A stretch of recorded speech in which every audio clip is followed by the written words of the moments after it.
Welcome back to the Fandom Zone podcast. Did you miss us? I missed us. My name's Charles Skaggs. I'm one of your co-hosts today, and we're going to be covering the first two episodes of Jupiter's Legacy, the new Netflix series based on the Image Comics series by Mark Millar and Frank Quitely. And, of course, joining me is my wonderful co-host, wonderful friend, and someone who's still waiting for his COVID vaccine shots, DJ Nick. How you doing, Nick? Hey, Charles, I definitely missed you very, very much because as I actually mentioned to you off air, This is one of the highlights of my week, folks. And the fact of this 1 week I don't get to talk to Charles, it kind of threw my schedule off. I just what do I do with myself now with this free time on my hands? So you're like, yes, I don't have to talk to Charles. Yay!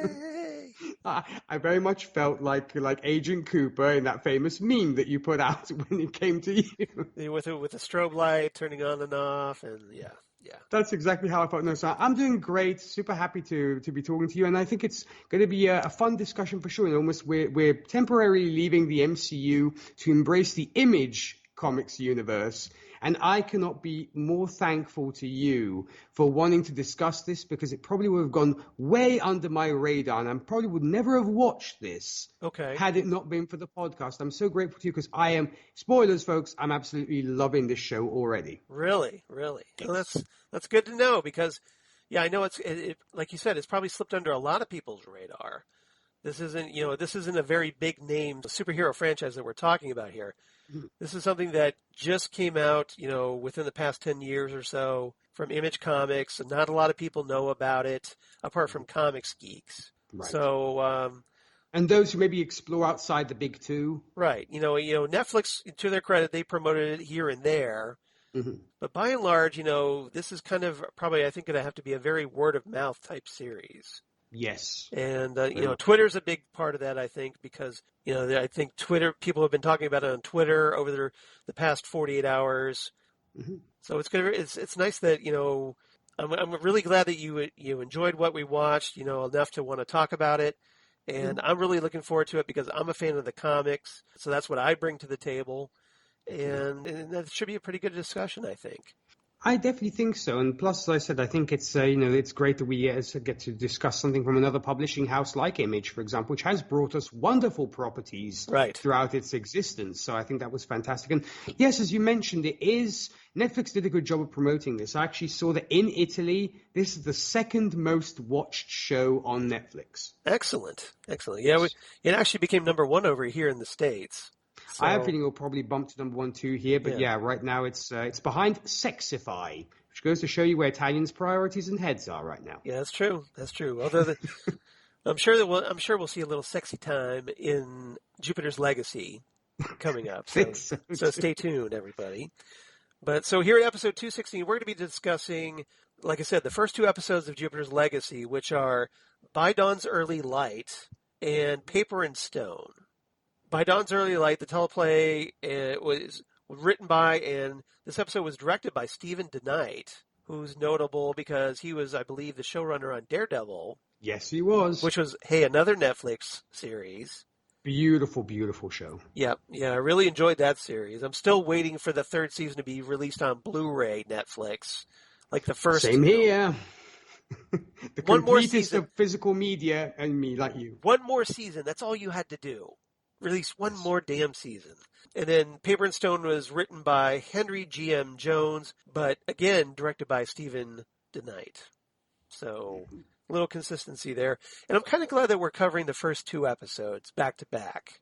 I think so too. Because I think this kind of benefited from kind of being viewed as almost like a 2-hour pilot episode. Seeing also the runtime between the two, because I think the first is like 3/4 of an hour and the second is like roughly 30 minutes. Right. So it works, yes, definitely. It felt like a mini movie to me almost, like, yeah. So before we run down our cast, I want to get your general thoughts. It sounds like you liked it. You sounded like you enjoyed the episodes. So what's your first reactions to this series? Coming in cold like you were, not being at all familiar with the comics. Well, I was kind of expecting something akin to possibly The Boys, because it's maybe more on the fringe side of things when it comes to comics. But And I think we got a little bit of that, but maybe obviously not as extreme. Granted, I haven't seen the rest of the show, so I could be surprised. But it seems more grounded, if you will, when it comes to, as in it's less, extreme. There's probably less cussing. It's less kind of it's not so juvenile in a lot of ways. It's much more of a drama as opposed to just all-out craziness. I very much got the family drama vibe. Like, for example, it made me think of somewhat like The Godfather. It made me think of somewhat of Godfather Part 2 in particular, because of showing, young Vito and comparing that against Michael. I very much got the Godfather vibe, so that kind of family drama, and also if you want almost that soap opera vibe, so either like almost Dallas or what have you, where you have these families that pass on almost the torch to the next generation. It's all about this intergenerational interactions between the two generations. So yeah, it was a little bit of Godfather, there's a little bit of soap opera, and I really, really enjoyed this. It just I have to be honest, Charles, I restrained myself when episode 2 ended. Right. It's like, next episode starting in 10, 9, 8. I'm like, no, turn it off, because I you want to save it? You want to save it for? Are you going to wait a whole week to watch episode 3? I'm going to muster patience and say I can do this. I'm kind of like, you are stronger than this. You can beat this. You can wait a week. But yes, the instinct was very much there to just binge the whole thing. But right. Like, no, I have to muster patience. Well, if you watch the whole thing, you could always watch it again. True, of course. But I don't know. I just wanted like, okay, I'm going to be cool. Right. I'm going to do this the right way. All right. Wow, that's impressive restraint. I don't know if I'm going to be able to. So far, I've only seen the first 2 episodes. So, but I am familiar with the comics, so I kind of know what happens. Okay, in fact, here's the thing, Charles. Yeah. Would you say that so far they're almost shooting it page by page, like they did with the original Watchmen film, or have they already taken some departures from the original series? Well, I don't know if it's so much departures as it is, I think, the source material, because that's one of the things I'm going to cover in trivia. Mm-hmm. There really isn't enough source material to present this as a series that's going to run several seasons. Right. So consequently, I think what they did is, they essentially take the basic framework of the comics, mm-hmm. I should say, and they're just fleshing out various tidbits of the story, like maybe certain aspects that the comics overlook, it just kind of breeze past. Right. They actually take time to explore those more, and they kind of develop the scenes more. So consequently, if you've read the comics, maybe some of it feels a little bit like padding, but I think it also, as far as I'm concerned, it fleshes out a lot of things that probably could have been explored, had the miniseries, been an actual ongoing series, I think. So okay, so go ahead. Go ahead. I'm sorry. No, I just was wanting to ask on behalf of those who, like myself, have not read the comics. Mm-hmm. Does it literally start out with this kind of back and forth between flashbacks, or is there literally an origin story telling you how the characters got their powers and all this? And does it start with Sheldon in the 20s? Well, the first miniseries essentially takes set primarily in present day. Okay. But we do get flashbacks, and when they do tell the basic origin story of when Sheldon and everyone go to this island, and that the island that was teased at the very end of episode 2. Yeah, and the fever dream from Sheldon. Right, yeah. And it's there where they get their powers. I won't talk about how that happens, because that's going to be coming up probably in later episodes as they develop the story. But so that story is presented in the original miniseries. Okay. Just for the sake of trying to explain where all these people got their powers. Mm-hmm. But primarily, and then I might as well go ahead and get into the trivia here. Yeah, good segue. There you go. Yeah, there we go. So Jupiter's Legacy is essentially based on this 5-issue Image Comics series, the first issue of which you out there podcast land can't see this, but it's right there. Mm-hmm. I have the first issue right behind me that DJ Nick can see. And it was a series by writer Mark Millar, who's the co-creator of, Kingsman and Kick-Ass and other comic books like Nemesis, Chrononauts. He did some Flash work for DC Comics, wrote Superman Adventures based on the Superman animated series. He's a huge Superman fan. But he also wrote books like Superior and just a bunch of others, primarily for Image Comics. And he made this deal, Millar did, with Netflix, so that they're to develop his properties for them, as because they're looking for content. So this is kind of like the first one that's really gotten off the ground, and that original miniseries, debuted in 2013, and then this was followed by 2 limited series volumes of what's called Jupiter's Circle, which was a spin-off miniseries that explores the various members of the Union during the 1950s and 60s, and featured artwork by a certain guy that we know by the name of Chris Sprouse. Nice. As in husband of Zan Sprouse from Ghostwood, Drunk Cinema, and Gold Standard of the Oscars podcast fame. Wow, I did not know that Chris had his hand in that as well. Yeah, because apparently Zan and Chris, they got a little preview screener copy. Ooh, nice. Or some kind of access code or something. They were able to watch it. So, very cool. So I was very jelly because they got that like a week before it aired. Oh, well, hey, that's a nice thank you, I suppose, to also Chris for the work that he did on the actual comics. Right, so, yeah. right. I think they were looking to see if any of Chris's work was referenced in the series, so that, hey, how about a little something for the effort, right? Mm-hmm. Yeah, which sometimes these wonderful comic book artists barely even see, and sometimes are barely even acknowledged. So I appreciate Netflix for at least doing that. Yeah. If you want some background on that, look up recent articles about Ed Brubaker not really getting compensated for his, in The Falcon and the Winter Soldier, for example. Yes. Yeah. But so essentially these 2 Jupiter Circle series took place after the original Jupiter's Legacy series, and they kind of told the backstories of these various members of the Union and gave a lot of details about who their characters were, what have you. And then another Jupiter's Legacy miniseries arrives, another 5-issue series in 2016, which picks up, later after the events of the first Jupiter's Legacy miniseries. Mm-hmm. So it went like Jupiter's Legacy, Jupiter Circle, Jupiter's Legacy.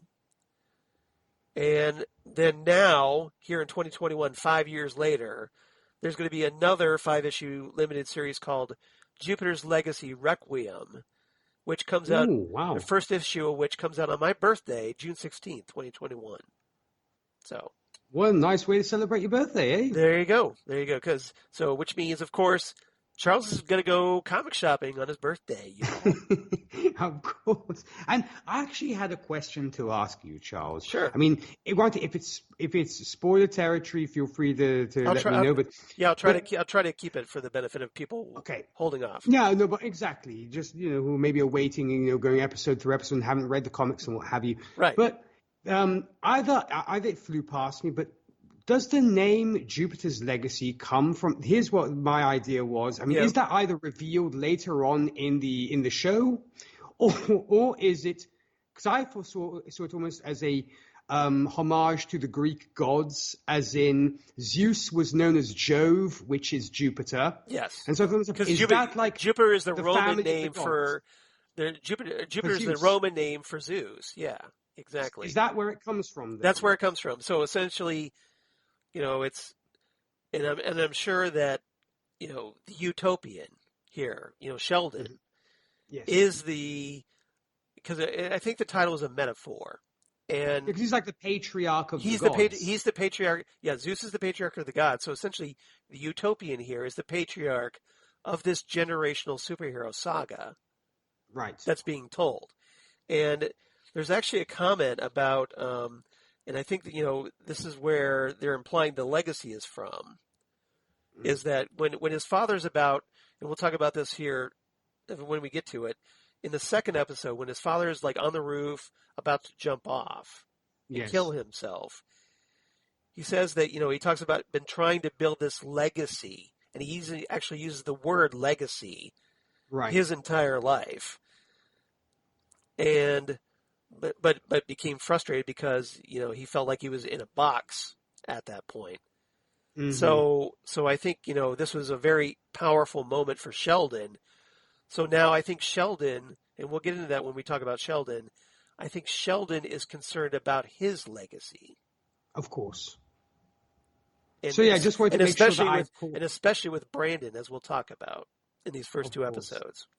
Yes, I just wanted to make sure that I was kind of on par, because that was kind of, I believe both of us are mythology geeks, and we enjoy our Greek mythology, all mythology from all the countries. And so I was like, that's what I saw it as. Plus, Sheldon with the long gray hair and the beard very much looks Zeus-like, if you will. So, yeah. From the statues that we've seen from ancient Rome and ancient Greece, Yeah. So I don't think it's a direct reference, but it is, I think, like I said, a metaphorical reference.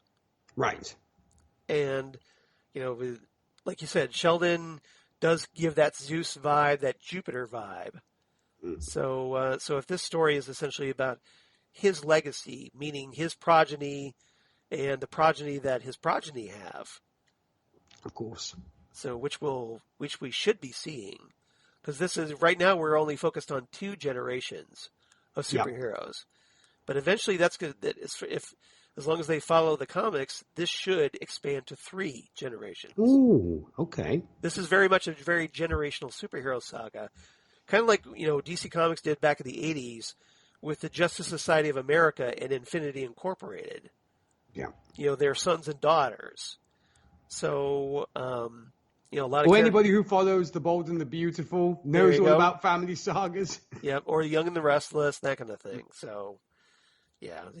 I used to watch Young and the Restless in college because my roommate got me watching it, of all things. I stopped watching it after college, but my mom, who started watching it because I was watching it in college, she kept watching. So they kept my mom hooked, if nothing else. And she likes to update me on everything that's going on, but because I'm not watching, I have no idea what's going on. I have no idea what she's talking about. She's like, this chap is sleeping with this girl. Right. This guy died. This one came back. Right, exactly. And I'm like, okay, I don't know who any of these characters are that you're talking about.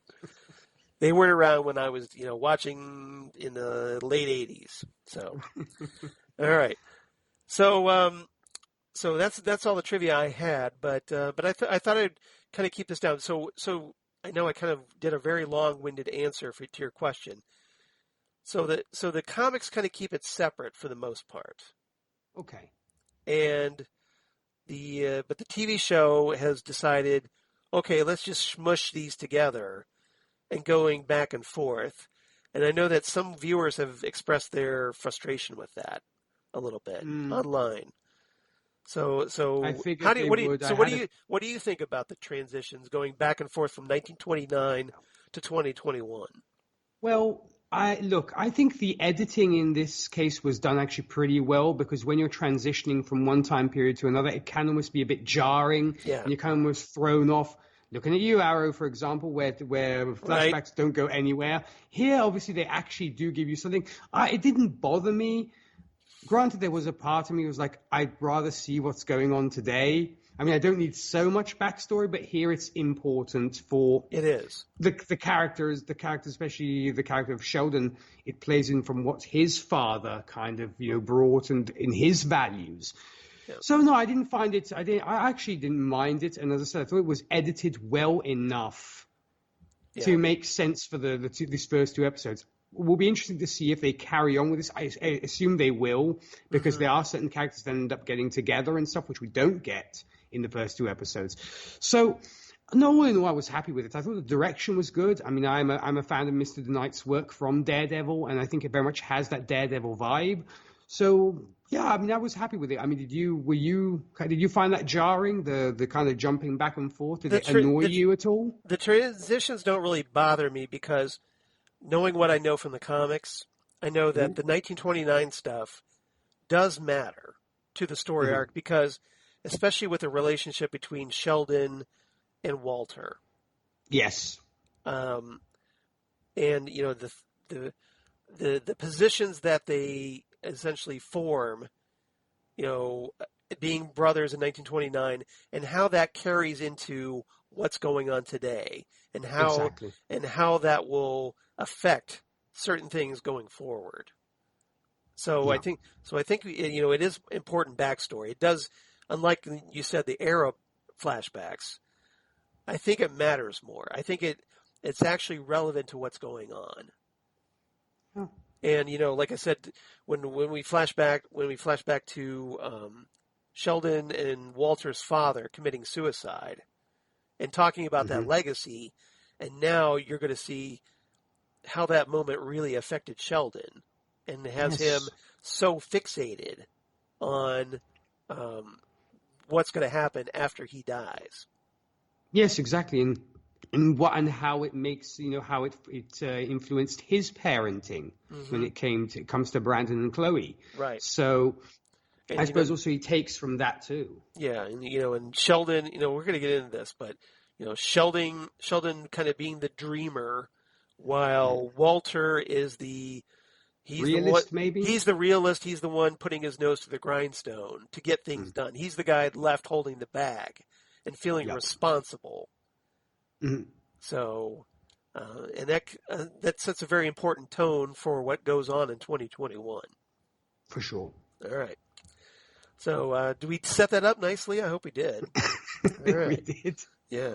Other than that, I just had some minor gripes. Some of the wigs I had problems with. I didn't think they looked very natural. Some of the makeup, like particularly with the black character from the 1929 that comes forward, Fitz Small. That he's the one in the wheelchair, and I didn't think that his aging makeup looked really wasn't very high quality in a lot of places. The wigs, like I said, especially the Utopians, it didn't really flow like it really should have. It kind of been, like you said, a more Christopherson kind of wavy hair type thing. Yeah, and Chris Christopherson can rock that long hair. I mean, as we've seen in the two Blade movies, it works. Oh, well, all three, because he actually also is in Blade Trinity too. But yeah, had they had him grow out his hair, that would have worked. Because I said, you go the Chris Christopherson route, it works. But I think because they're doing these flashback scenes, they had to have his hair short for those. Of course. Yeah. So that's where the wig comes in, and the aging makeup and whatnot. So, and then some of the CGI I had a problem with, especially during the Black Star fight. I thought it looked a little on the cheap. It wasn't as convincing as we've seen. It was kind of cheap, dark side. Yeah, a little bit. It certainly I don't think was Watchmen level in terms of special effects. No. So. And for Netflix, you think they'd have a pretty decent budget? You would think, right? But maybe they figured they were rolling the dice on this series, so they didn't want to commit. So I guess maybe if this series does very well for them, maybe if there is a second season, and they haven't announced one yet, then maybe they'll pony up more budget for the second season. Hopefully. Yeah. Hopefully. All right. So cast, we probably should run down the cast, I'm guessing, very quickly. Sure. Josh Duhamel plays Sheldon Sampson, a.k.a. the Utopian. And he's notable because he played the recurring character William Lennox in the Transformers movies. Those Michael Bay Transformers movies. But he does have a comic book connection because he recently voiced Harvey Dent for Batman The Long Halloween Part 1, the animated adaptation of one of my all-time favorite Batman stories. Right there with you. Yep. And he was also in the movie 43. So I thought I'd mention that. Ben Daniels plays his brother, Walter Sampson, a.k.a. Brainwave. And yes, Brainwave, a guy with mental powers, sounds a lot like the DC Comics character Brainwave, who we just recently saw on Stargirl, right? Yeah, exactly. You think, you could think of a better name, but okay. Mark Millar, try and come up with something a little original at least. A little bit. But Ben Daniels has been in the movies Rogue One, a Star Wars story. He was in the Doom movie, based on the video game, if you remember that one. But more notably, he was in The Crown recently, and he was also in House of Cards, another Netflix series. Leslie Bibb plays Grace Kennedy-Sampson, a.k.a. Lady Liberty. And didn't she look good in this series? Oh, she did. She looked good. She's notable, of course, if you're a Marvel Cinematic Universe fan, as Christine Everhart from the first two Iron Man movies. That's right. That's right. And interestingly enough, she actually played Wonder Woman in the movie 43. If you ever saw that, because they did it was basically 43 segments, I believe. Oh, those short story segments, and maybe it wasn't 43, but there was a bunch of short story segments, short film segments, and one of those segments was like a superhero speed dating thing, and she played Wonder Woman in that. Fantastic. Yeah, and I thought it was kind of funny because I listened to Howard Stern on Sirius XM, and she was in the Private Parts, the movie, based on the autobiography of Howard Stern. So thought that was interesting. Andrew Horton plays Brandon Sampson, a.k.a. Paragon. Elena Kempouris plays Chloe Sampson, and she was in My Big Fat Greek Wedding 2, because one movie wasn't enough. And she was also in the 2020 version of Children of the Corn, if you're a horror movie buff. And how many have they made of those ones, Charles? Yeah, exactly, right? Should have stopped at that first one, as far as I'm concerned. Michael Lanter plays George Hutchins, a.k.a. Sky Fox, who we don't really get to see as Sky Fox yet. No, in fact, they talk about him, but yeah. Yeah, we see him a little bit, like when the stock market crashes, he's there in those scenes and whatnot. And we'll see more of him in later episodes. He recently appeared in The Mandalorian, and he was on the TV series Timeless, which I know a lot of people are fans of, before they canceled it. But notably, he's done a lot of voice work. And he did the voice of Anakin Skywalker on Star Wars The Clone Wars and Star Wars Rebels. Okay. He also did the voice of Aquaman in Justice League Throne of Atlantis. And also did reprise that for The Death of Superman and Justice League Dark Apocalypse War. Love those movies. Yep. So he does the voice of Aquaman in those. He did a lot of various voices on Ultimate Spider-Man, that animated series. So that included, I think Harry Osborn and some others. Yeah. I can't recall which. I didn't watch that series, but I'm just trying to remember what I saw when I was doing my research. But if you're a fan of that series, you probably recognize him. Mike Wade, not Mark Wade, Mike Wade, plays Fitz Small, a.k.a. the first Flare, although we don't see him as the Flare yet. He's the one who ends up in the wheelchair for events that were presented in the Jupiter Circle spin-off miniseries. Oh, okay. So maybe we'll see that at some future point. But he's the one who has the daughter who has now stepped up as the second Flare. Right. And she's played by Tanika Davis, who was in the movie Saw 6. If you lasted through the Saw series. I did. 6. You did? Okay, well, she was in that one. Yeah. And she was also on the Canadian TV series Lost Girl, which I believe Sci-Fi aired here in the States. And let's see, what else? Richard Blackburn played Chester Sampson, the father of Walter and Sheldon, who kills himself. Some guy by the name of Tyler Maine, maybe you've heard of him, plays Black Star. Yeah. And he's notable because, he played Sabretooth in the first X-Men movie. Oh, yes. Yeah. Because barely any speaking parts compared to when Liev Schreiber takes over. Yeah, exactly. So, they figured, he's a wrestler. He's not going to be good at acting, so we'll just make him go growl a lot, You could learn from Dave Bautista, seriously. Oh, well. Yeah, c'est la vie, right? Yeah. But he would also play the character Ajax in Troy, the movie Troy, and he was the person who played Michael Myers in the 2007 Halloween. Ooh, okay. So we're getting a lot of horror actors in this series, which I find interesting. I guess Mr. The Knight is possibly a horror movie buff himself. Certainly could be. It's certainly possible, I would say.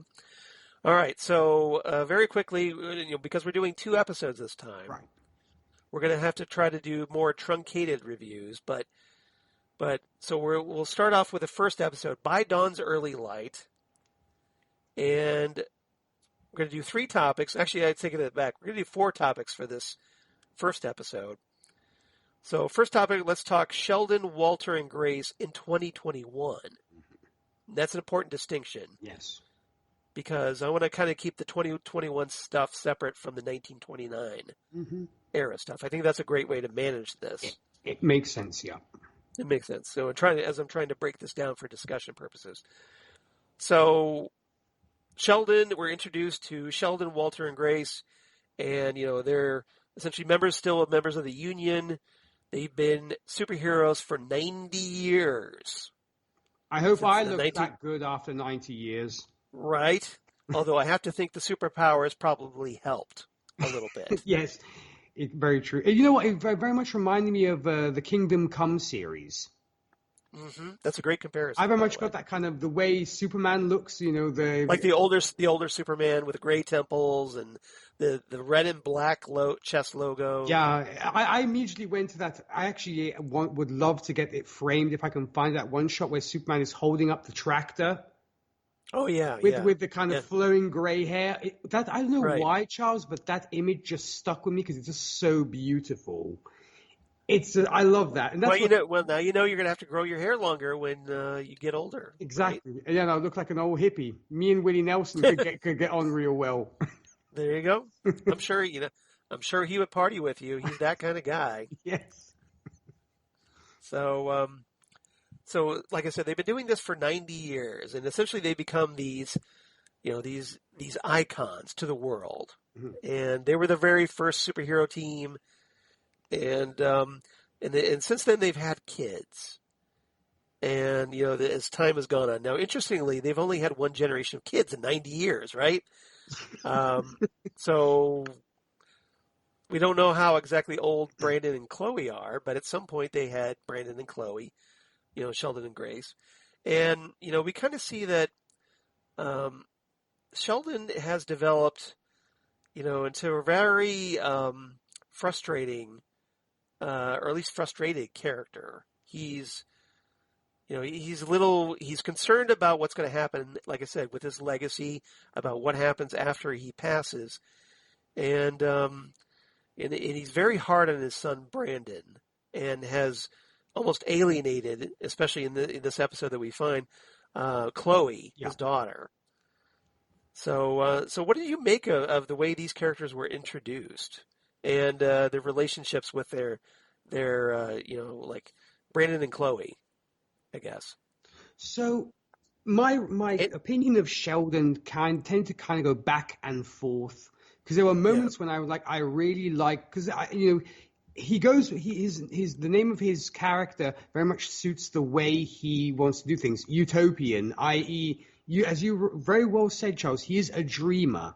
So he wants to bring about and keep this utopia in his mind. He's hoping that through superheroing, they can create this heaven on earth, if you will.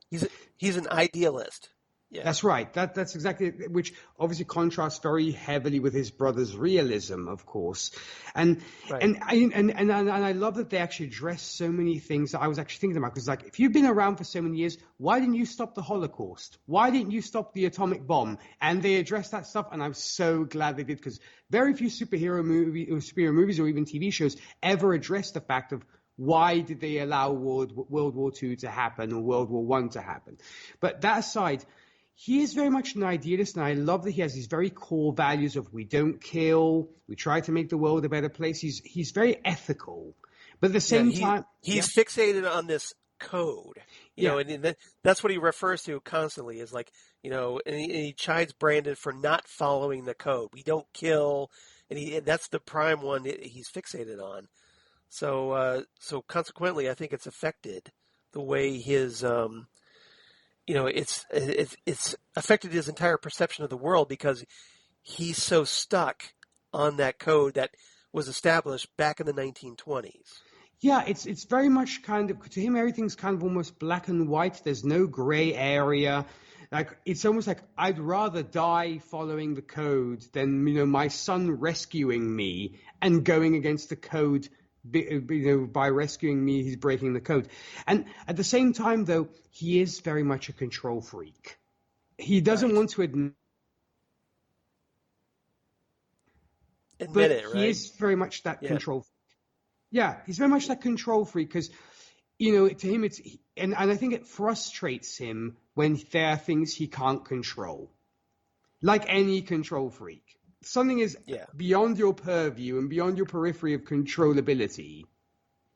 You're like, you get frustrated. And that's where his frustration comes from. I know, I can understand a little bit of that because I'm a little bit of a control freak, but nowhere near, I don't think, the way Sheldon is at all. No, but I mean, there's wanting to control stuff and being uber control freak like Sheldon, because I think maybe he's been used to controlling everything in his life, and possibly I think it's linked. I don't want to overstretch him. It's probably linked to the fact that he couldn't save his father, and the fact that was beyond his control, which is probably There are a lot of daddy issues going on in this series. Oh, big time for sure. Yeah. But yeah, other than that, I do like he's very much a pure man who very much believes in. But at the same time, I agree with Walter in the sense that he chides him for why didn't we stop the concentration camps from happening? Why didn't we stop the atomic bomb from happening? So he has this code which he adheres to. But it seems like it's all about that. It's when you could be saving even more people. That's why I'm almost more in his brother's camp, because his brother's more realistic about these days. It's not about stopping the bank robbers. There's stopping, the white supremacy, for example, or the hate crimes that happen. Because even Sheldon brings up Nazis still exist. They've taken on a different name, but they're still around us. And his brother's like, we should be kind of taking care of this kind of stuff rather than foiling the latest bank robbery or the latest supervillain threat. So he's such a complex character. You want to love him, but there's part of you saying, I can see why possibly you've alienated your children. Right. Yeah. Because by and large, Sheldon is a good man. He wants to do the right thing. He doesn't want to, kill anybody. He doesn't want to kill the bad guys. So that should be enough, right? He tries to be the best hero he can be. But the problem, like you said, and this is his central failing, is that he sets these so impossibly high standards that no one can live up to. Exactly. Especially his son and daughter. So... or anybody else that's, a younger superhero coming up. Or even himself. That may decide that, or he himself. And, and that's something that Chloe later on mentions, that even Sheldon can't live up to his own standards. Yeah. So, because of this, so he essentially, he's constantly disappointed as a result. Yeah. And here he feels like, dealing with when there's a great scene when he and Walter are at the union's headquarters and they're just kind of sitting around talking, and the contrast between the two brothers could not be more evident, because essentially Walter feels that they've made a difference in the world, but Sheldon doesn't. Sheldon doesn't think they've done enough. Like, he's very self-deprecating in that sense. He's very it seems like nothing is good enough for him. Nothing is like, okay, we stopped all these alien invasions, we saved all these lives, fought all these robots, and helped humanity, but that's not enough. It's, he's either very driven or just unsatisfied as a person. I think so. But as I said, because he sets, like you rightfully said, he sets the bar so high, it's an unreachable standard, to the point to where you almost want to ask him, what do you want? I mean, if he's striving for peace on Earth, good luck with that, buddy, because that's definitely almost impossible to achieve as much as you'd want to do. But that's maybe what he wants. He's probably striving for that utopia where everybody gets along, nobody kills anybody, almost like biblical times. That's why I think it's very biblical in that sense, where you follow the commandments and you don't break the commandments and life is good. It almost seems to be that very almost biblical kind of situation. Well, he does have the kind of the Moses locks going, right? That's right. And you know what? It made me, just to digress here real quick, it made me think of the fact of just like the characters in the Bible who lived like to be 200 years old and, sired generations of people. You think of like Joseph, who had 12 kids. You'd think he'd be like Jacob or like Abraham, who sired all these people living so long. But it's like, you only had 2 kids. It's like, okay, but other than that, it does seem almost like weird. You're like, okay, we're gonna associate the Bible with this, but then again, Sheldon, it seems to be a very religious person. He's the type who insists on having grace at dinner. Exactly. That's why he kind of reminded me, I said, a little bit of either Jacob or Abraham, because once again, he's the patriarch of a generation, of a legacy. So, and that's the thing. He's also very set in his ways. It's great that he's very much embraced his faith, which is curious coming from somebody with superhero powers. That they actually believe in a power even higher than his. Which is curious that a superhero would believe in a god. Right. But especially having seen so much over the years and, seen all kinds of evil, you think there would be at least a little bit of skepticism in that regard. Perhaps at least making you just agnostic, perhaps. That's right. As opposed to just full-blown religious. But Sheldon holds on to that. He has his central values, and he's clung onto them for decades now. And the problem, the question that's being asked here with him, I think, is, has he clung on to them too long? I do think so. I think it's almost like the conservative versus the progressive deal. And I think Walter somewhat represents the progression of, I am worried about Walter. I have a feeling that something might go south because he seems almost like... So let's talk about Walter since you brought him up. He seems almost a Luciferian character. Almost rebelling against God and doing his own thing. I very much got this conversation, once again, biblical conversation of Lucifer denouncing God and being the fallen angel of, we're allowed to have our own free will, we can do more stuff. Almost the rebel, the progressive, but it might go down a dark path. I know something gave I'll throw in a different biblical reference for you then. How about Cain and Abel? Even more so, very well put, because you very much get that. The brothers are odds in that sense, for sure. Exactly. So Walter, let's talk about Walter for a little bit. So Walter, and this is something we'll talk about more when we talk about the 1929 era of these characters. But Walter, sees the world a lot differently from his brother Sheldon.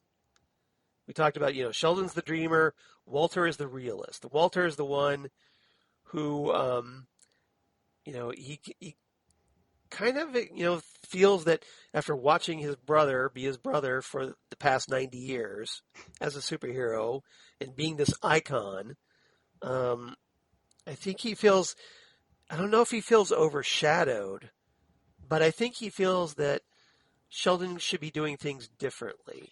I don't think it's envy or jealousy. I think it's almost like get with the times. Yeah, or just, that you're stuck in the past. And like you said, or just Walter would do it a different way. And interestingly, Walter's taken an interest in Brandon, Sheldon's son. Yes. Because he sees, and he's remarked that to Sheldon, he remarks that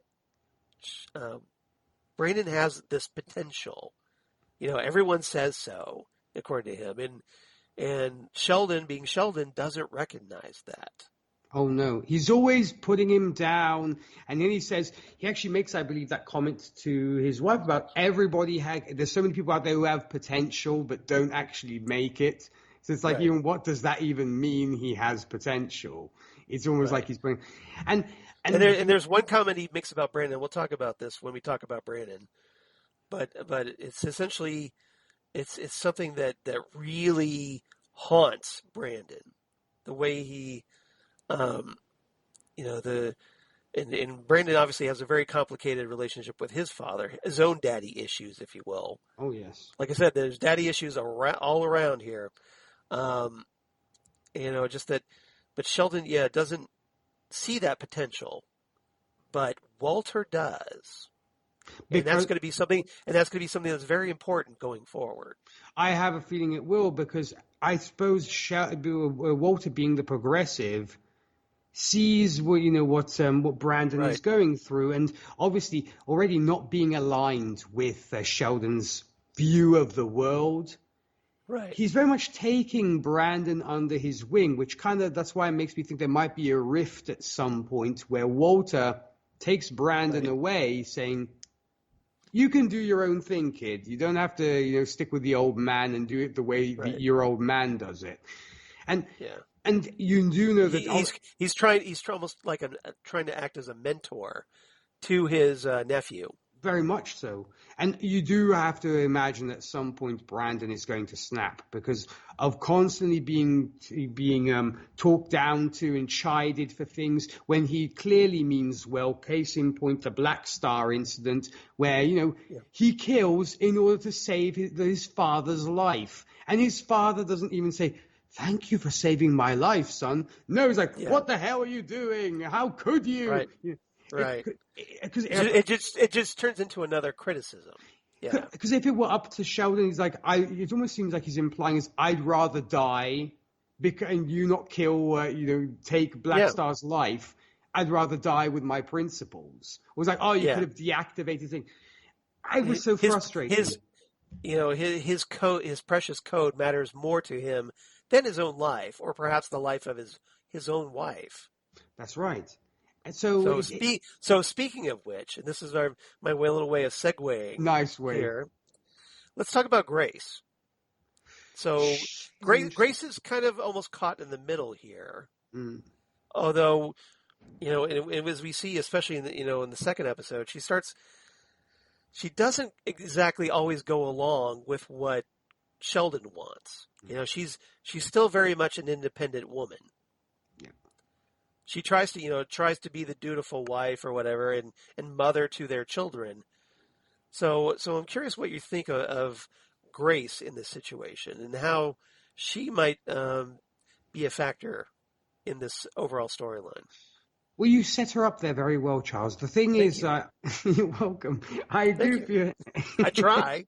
You did a great job. We always do. Thank you. But what I feel, you said you could. I could have put it better myself, because she does evidently love her husband, and she's loved him for 90 plus years that they've been together, what have you. But like you said, she is not subservient to him, and she is not a yes wife to him, in the sense of whatever he says goes. She doesn't play that game, and I appreciate that.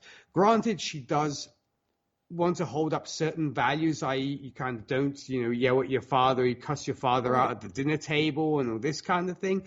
But she seems a little bit more liberal, if you will, compared to Sheldon being more of a conservative, I guess we could say, when it comes to certain values. Right, she's the more liberal of the family, in the sense that I think she kind of gets what her kids are going through phases. And she even tells Sheldon, you can't expect them to be this, this, and this. And she almost seems to be finding excuses for them constantly. Almost like trying to give Sheldon food for thought of, you can't expect these to be clones of you and they act exactly the way you do.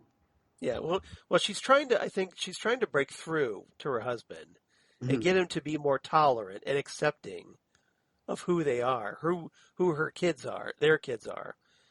But by now, after 90 years of marriage, you would think that she would realize that no matter what I say to this guy, he's not going to change his mind. He's not going to give up his principles, because he's so rigid and stuck in that. But she keeps trying. She's very open-minded. you know, I don't know if it's so much that she's giving excuses for Brandon and Chloe, but I think she's just trying to defend her children against her husband.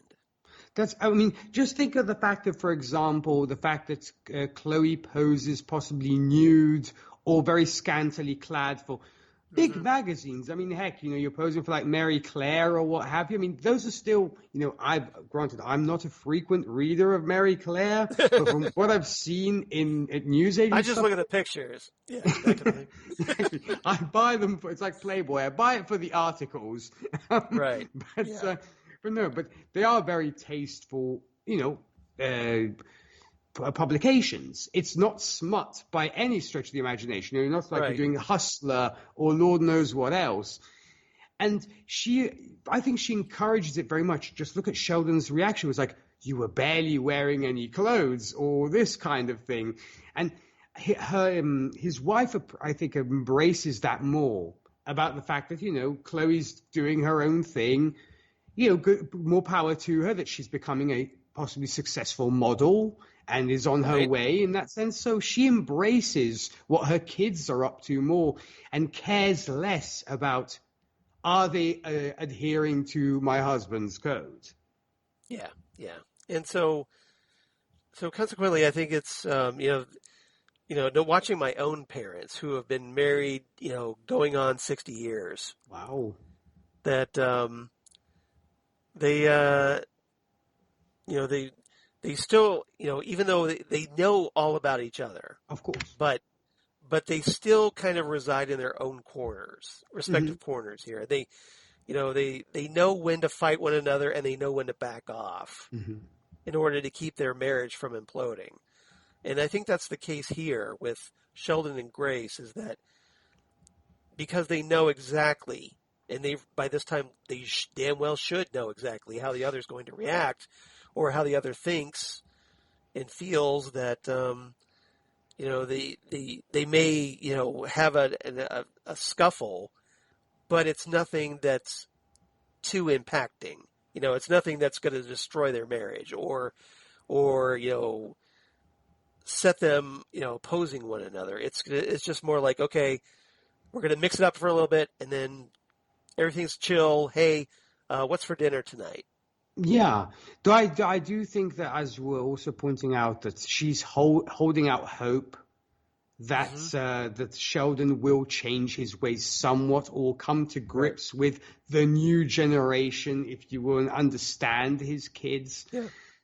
And possibly, and I think he does try to reconcile somewhat with Chloe, and he may be starting to realize that I might not have done the best, been the best father. I may have alienated her somewhat because of my behavior. So he might be coming to some realization with that. When it comes to Brendan, I don't know if he'll get to that level, or he might realize it when it's too late. That's good. That's a very good question. A very good question. Yeah, I think maybe Grace just sees herself as kind of like water against the rock that Sheldon is, and hoping that as long as she keeps flowing over him over and over and over again, eventually she's going to wear him down and erode that wall he puts up. We'll see. We'll see. I don't. Yeah, we'll see. But we'll see where we go going forward. Anything else about Sheldon, Walter, and Grace in 2021? No, our older versions. I just really enjoyed this trio, and I'm really looking forward to more on the Walter Sheldon dynamic, because I think it's one of the most compelling parts of the series so far in these 2 episodes I've seen. It's definitely something that bears watching. I'll just put it that way. All right, so let's move on. Topic number 2. Let's talk about Brandon and Chloe. We've talked about them a little bit here, as we talked about Sheldon, especially.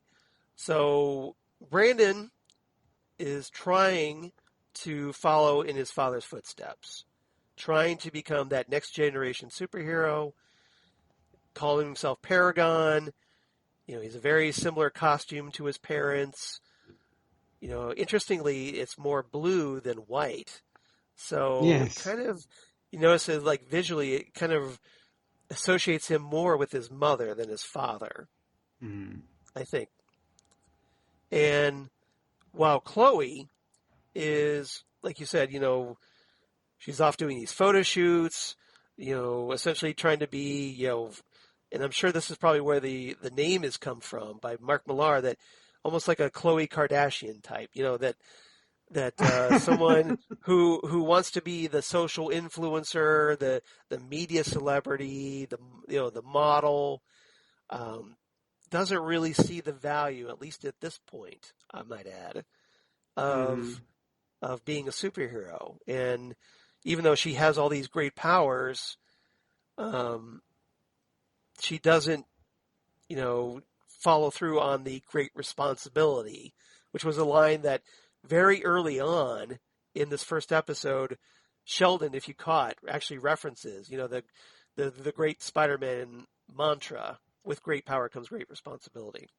Mm-hmm. Yes. And I like the fact that, there was the opening scene that we get in this very first episode. We get a flashback of Brandon and Chloe as kids, and they're playing, and Chloe's pretending to be her mom, Lady Liberty, and she's trying, they're playing, superheroes and supervillains, as you might expect, and she uses her powers to try to defeat, the kid playing, I think it was, I'm trying to remember who it was. It wasn't Brandon, but it was somebody else. And yeah, because Brandon was the one who was kind of talking her down when she kind of almost had this meltdown, if you will. Right, because she unleashes this sonic scream.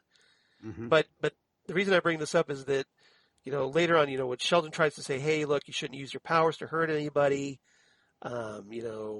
you've got all this power. You got to be careful about how you do it. You got to follow the code, because that's what he says over and over, right? You got to follow the code. And he says, okay, so how about I take you out for ice cream? Yeah. And this is a pretty notable moment. You wouldn't think it would be, but Sheldon overhears with his super hearing that there's a disaster or a crisis or something, so he has to fly off. And consequently, the kids are left there alone, after their dad has promised them ice cream. Mm-hmm. And it's very symbolic. This moment, though, is yes, it's a very childlike, of course, yeah, depiction, of this, but I think it's representative of just the fact that over the years they've been abandoned by their father, and consequently, it's affected their relationship. Yeah. Especially with Chloe. Mm-hmm. So what did you make of? So I know that's a lot of setup, but what did you make of the introduction of Brandon and Chloe here? Well, as you said, evidently they are the victims of an absentee father. That's pretty much what the whole deal is, as you rightfully pointed out. Obviously the ice cream incident being almost like the microcosm of the bigger picture. It's very symbolic. Yeah, of being the bigger picture of how many, because it's evident and stressed by Chloe especially that it almost seems like their mother raised them almost by herself. At least it's implied, or unless they were left completely unsupervised, because obviously both being superheroes, maybe for the most part, both Brandon and Chloe were left unsupervised completely by their parents. They kind of had to raise each other. Yeah. It's kind of like with me, because, when I grew up, my parents, when I was 7 years old, they bought a restaurant, and that it was a 24-hour a day, 7-day-a-week restaurant, and so for from the time I was 7 to the time I was 18, a lot of them I'd see one parent would be at the restaurant while the other parent would be home sleeping. So consequently, I had to be kind of like a latchkey kid. I kind of raised myself for the most part because I was an only child. Right. So I kind of get, where they're coming from a little bit here. That they feel that they're, they want to spend time with their parents. They, like any kids would, have that nice, normal family relationship. But it turns out, their parents are superheroes. So obviously that's affected how much time they spend with the kids. Yeah. And obviously I think Chloe resents it much more than Brandon does, because from the get-go we see that Brandon literally puts his father on a pedestal from when he's a child, especially. I mean, granted, I could have done a better superhero costume than that, instead of just painting a U on a white T-shirt. But other than that, Yes. A for effort, buddy. But other than that, the U on the Well, that's T-shirt. that's the kid version, right? Sure, no, I know, but I mean, you can't draw that fancy eagle or whatever it is on yeah, there. no, yeah, exactly. No, but I'm thinking that maybe he could, I don't know, either a store or something. They could have given him the costume, since he is the kid of the freaking superhero, or like a T-shirt or something, maybe. Yeah. Yeah, no, but I mean, obviously, I'm just poking fun at that. But I mean, I guess it's just symbolic of the fact that how much he idolizes his father. That when he was a child, he dreamt of almost being his dad. And I think the fact that he chooses the code name Paragon, unless that was bestowed upon him, is the fact that he wants to be a paragon or an example. Because obviously, a paragon is like the example, the ultimate encapsulation of perfection, if you will. Excellent. Yeah, exactly. So it's his own idealistic representation of himself, I guess. That he wants to be perfect, just like his father is perfect. Yeah. But the problem is that, and we've talked about this, Sheldon doesn't view Brandon as perfect because Sheldon's standards are so ridiculously high. Brandon constantly disappoints Sheldon to the point. Well, I was going to say that, and this is, I think, a very important line in the series, where there's a moment where Sheldon is talking with Grace, and talks about him being worried that Brandon won't ever be ready to follow in his footsteps. Consequently, so Brandon will never be good enough, and because of Brandon's super hearing, he overhears that. Yeah, and that's major gut punch. He knows. Yeah, it is. He knows what a disappointment he is to his father, who he's tried so hard to be like. So, what did you make of that moment? That's why I say you do wonder whether he either spirals out of control or he joins the Chloe Club and starts partying hard and getting drunk and getting high. And because we even see Chloe arrive at the dinner table plastered. First up, I have to also hand it to her. Like if she was on Drunk Cinema or something. Yes. You almost do wonder how she was even able to fly when she was that drunk. Because you kind of at least Superman never drank when he flies. Exactly. Well, Superman. Well, I think he could probably be able to process the alcohol, and it would probably have zero effect on him. But I don't know. Yeah. But kind of like the other characters. But yeah, it was like, wow, she was able to fly from the other side of the country to then. She was totally drunk, but she was able to accomplish that. So I wonder whether he might end up joining the Chloe Club of, nuts to this, I'm going to go and do something else. I'm going to live my life. And because it just seems like there's no pleasing this man, no matter what I do. But at the same time, obviously, it's clearly eating him up inside because he's idolized him all his life. And to get to the point where he's told you will never be good enough, that's, as I said, one of the biggest psychological gut punches one could ever receive. Right. And it's devastating. Yes. I would think that, here you are trying to be exactly like the person that's telling you you're never going to be like that person. And not to mention everything that he's put aside. Everything he's put aside to be like his dad. When it's pointed out when he meets up with his friend at the club, he doesn't drink, he doesn't party. Barry. Yeah, when he meets up with Barry, who obviously, plus he's traumatized by the fact that Barry gets killed during the faux Black Star fight. Yeah. And plus his father doesn't really do much to comfort him. He on the contrary, he flies to the other side of the states with bagels to Chloe saying, you kind of should be at your brother's funeral. Yet he does nothing at the funeral to in any way somewhat show sympathy to his son. So it's almost like you're being almost a little bit hypocritical. You should kind of be there for your brother. Dude, you should kind of be there for your son. Yeah, pretty much. And that's kind of what I think Walter tries to get through to Sheldon about. But Walter, I think Walter, because I think Walter is able to read Brandon's mind, so he knows what was said. Yeah, he knows what Sheldon said about Brandon. Mm-hmm. And when he reaches out. He's like, he tries to connect with Brandon a bit, and so that's going to be a very important thing going forward, I think. So everybody probably should pay attention to that. Chloe, what did you make of Chloe's dinner scene where she, like you said, shows up hammered, and it just goes very quickly south.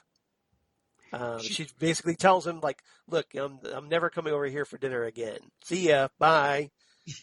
Yeah, because apparently there have been other cases where they expected her to arrive for dinner, but she always arrived like a million years late or whatever, because they said, we're kind of sick of having cold dinners at this point, or enough, numerous cold dinners have taught us not to wait up for her.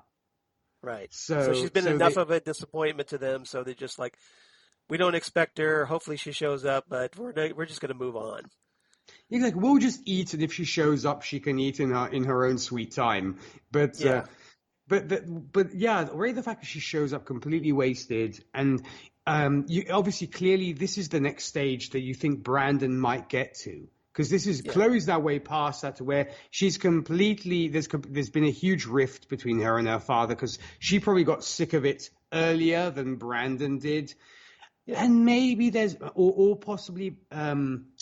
Sheldon showered zero attention on her because Brandon is the son. So it's almost like he's my boy, and so you'll pay less attention to the daughter because, you want to raise the son. And it's like that. I think it's that maybe she had even less attention from him.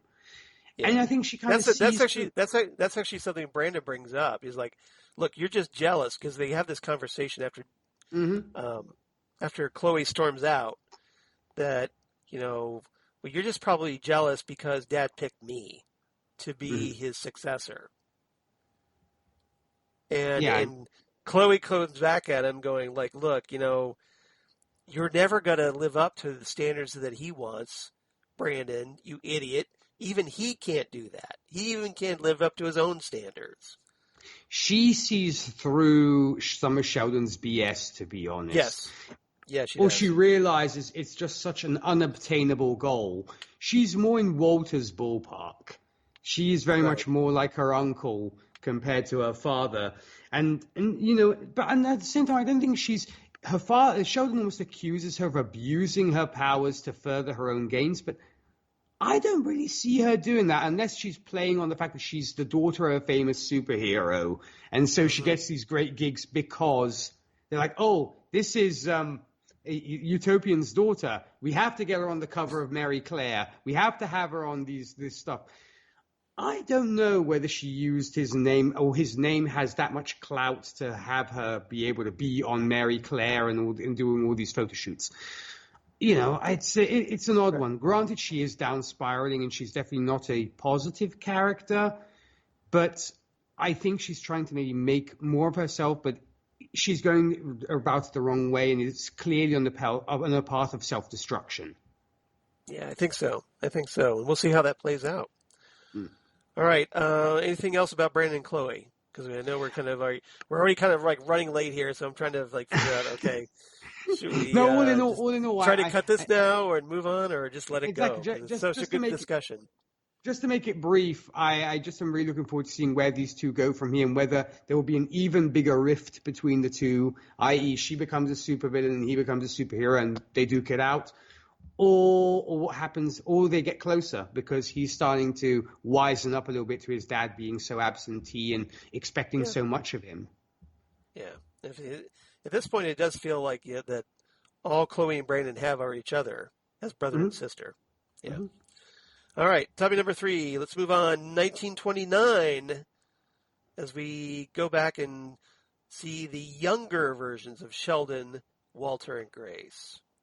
So essentially, we go back to Chicago in 1929, where Sheldon shows up at the Sampson steel mill, starts chatting up some of the workers, including this older guy named Willie, and his son Fitz, who's the Fitz that we see later in the wheelchair. Yeah. And essentially, Sheldon and his father want to expand their business, develop it further. They're kind of relying on what President Herbert Hoover has said about how the economy is going to be going. And gosh, that turned out well. But it happened Walter on my birthday, Charles. Really? October 29th of 1929. Oh, wow. That's when it hit the fan. I'm like, dang, really? All the historical events in my that yep. coincide with my birthday. There's there you go. I think it's Black Friday, whatever it was, October 29th. Yeah. That's being born on the anniversary of the 1929 stock market crash. That's like, that yay, that could have gone better. Yay, right? Exactly. Well, not to mention, it should be very important to you, right? Not to mention, sadly, I learned that I also share a birthday with Joseph Goebbels, but oh well. Well, can't really control that, can you? No, you can't exactly pick your own birthday. So I know, as it turns out. But so consequently, Walter is being the realist. He's like, look, we shouldn't be doing this, guys. We don't. We should be focusing on trying to keep everybody busy and working, as opposed to trying to expand the business like you want, because you guys are trying to be the dreamers, and I'm the realist here, saying that's not going to happen. But we'll see who actually turns out to be right about this one. Yeah. So what do you make of Sheldon and Walter being at this stage in their lives? Before they've gotten their powers, before they become the people they are in 2021, obviously, and how they relate to one another. Well, Sheldon very much seems to be much more, I think, liberal compared to what he became, because it's all about the workers and helping out the workers and being buddy-buddy with everybody. And I tried to put this also into context. Yeah. At this point, the civil rights movement hadn't even happened. And he and everybody all the workers are friends of his, be they black, white, from any ethnicity. He treats everybody the same as he would anyone. And I love that about him, because he was so all about everybody's my friend, how are you doing, and all this kind of thing. Trying to be pals with everybody that works for his father. Yeah. But other than that, you think to yourself, does he actually do any work besides idolizing his dad and saying his dad is so great and he's such a genius and all this kind of thing? It seems like Walter does all the work. He's the man like keeping the books and doing all the everything else. He's trying to keep the company afloat. Yeah. And he's the ant to the grasshopper. That is Sheldon. Very well said. Because you see Sheldon waltz in going, oh, what a beautiful morning. Hello, everybody. Right. Let's go to work. Yeah. I'm not going to do anything. You guys will work. But right. Anybody want donuts? I got donuts. That kind of guy. Yeah. And here's Walter in his office like, I don't know how I'm going to make payroll this month. I think it sets this very interesting tone, this friction between the brothers. And showing how diametric their personalities are, this contrast. So ultimately, later, in the episode, the stock market actually crashes, and there's this huge panic. And Sheldon's father, after this little dust up between Walter and Sheldon, where Sheldon goes inside to trying to find out what happened, and Walter's like, well, I don't, look, you idiot, the stock market's crashed. I'm here trying to save everything that we've got, and you've been off doing God knows what. And then their father goes up to the roof, and he talks about this legacy, and this is where, for Sheldon's very traumatic moment, he watches his father commit suicide by jumping off the roof. Like many tycoons of industry at the time. Yeah. This is very stereotypical, right? Anytime you talk about the 1929 stock market, you talk about executives that had lost their entire livelihoods and fortunes and whatnot. So So they just, in a moment of despair, they just threw themselves off the top of buildings. That's right, yeah, and obviously it's very much a turning point, I think, for Sheldon in general, because not to mention he learns the dark secrets of his father, because he'd idolized him so much. He's like, oh, he cares about his workers, he's such a good man, and also I think such a successful man, which is probably why Sheldon wants to model himself after his father, being so successful and such a great businessman. That he's almost, when the article comes out about all these secrets about apparently his father, I think, was almost embezzling money. That's in the second episode. Yeah, that's in the second episode. Right, but he's just so traumatized. So going back to the thing where his dad commits suicide, yes, he's just obviously completely shattered by it. But I think it's a very transformative moment. It is, because it's like suddenly, literally, I think it's the beginning of certain values that he had are kind of disappearing, and the way he perceives the world. He almost goes from a child to a man in that moment, where he's like, I'm kind of like doing nothing at the office because Daddy's doing everything. Now Daddy's gone. Right. What am I going to do? Yeah, it's essentially the big come to Jesus moment for Sheldon. That's right. Where he has to, his father talking about his legacy, and this is probably that's something that just burns into his memory because of that horrible moment, that he later on, all these years later in 2021, is now focused on his own legacy. And granted, Sheldon doesn't have hindsight when Walter warns him about these signs, but it almost seems like whatever his dad wants to do is gospel. And he won't at all listen to, because he could have even said to his dad, because he seems to have his father's ear more than Walter does. And it's almost like he almost could say, Dad, maybe we should listen to what Walter is doing, because he's kind of doing like 90% of the work here. Yeah. So maybe we should listen to the guy who's actually keeping the books and has his ear to the ground when it comes to what's going on in finance. So there is that too. Yeah. But so we'll see how this plays out. Other than that, there's not much else for these characters in this episode. No. The 1929 versions. So let's move on to our fourth and final topic. Mm-hmm. Let's talk about Black Star, because I think this kind of deserves its own segment a little bit. So Black Star, who gets teased throughout the episode, is like, oh, hey, Black Star is going to Supermax prison. Oh, no, Black Star has escaped Supermax prison. And so consequently, the Union and all the various superheroes have to try and take Black Star down, because apparently Black Star is really powerful to hold his own against all these very powerful heroes.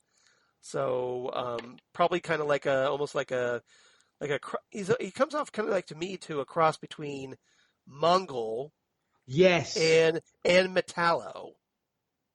Yeah, I mean the look was very much because he has this he has this look like he has this nuclear heart, kind of like Metallo, who's got a kryptonite heart.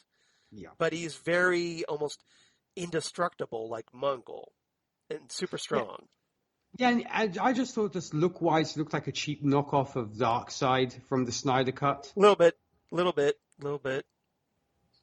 But yeah, although I'd argue that Black Star looks better than Darkseid did in the Snyder Cut. Oh, yes, I went there. Shots fired. Shots fired. All right. I'm kind of there with you, Charles, the same.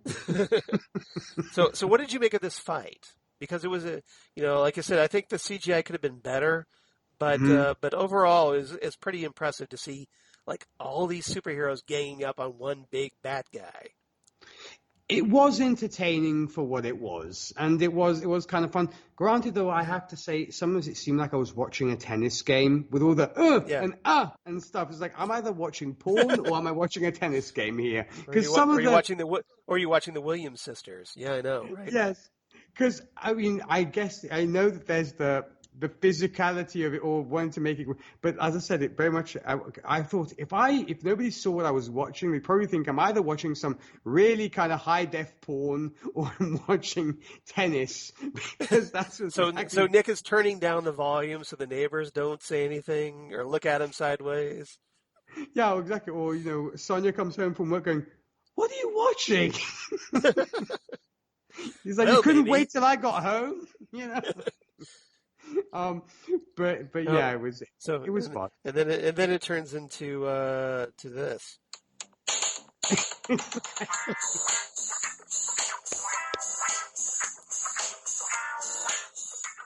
All right.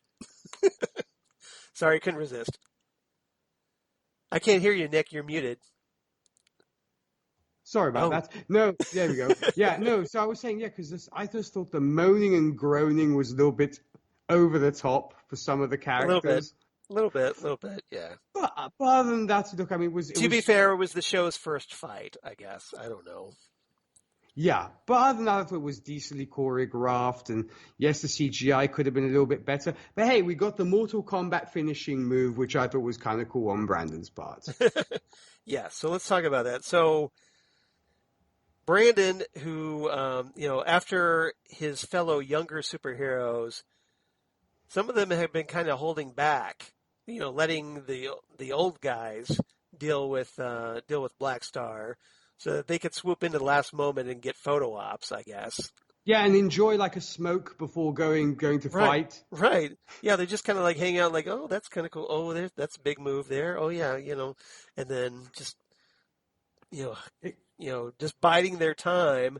But Brandon, because hey, he's trying to impress Daddy, right? Mm-hmm. So he's in there.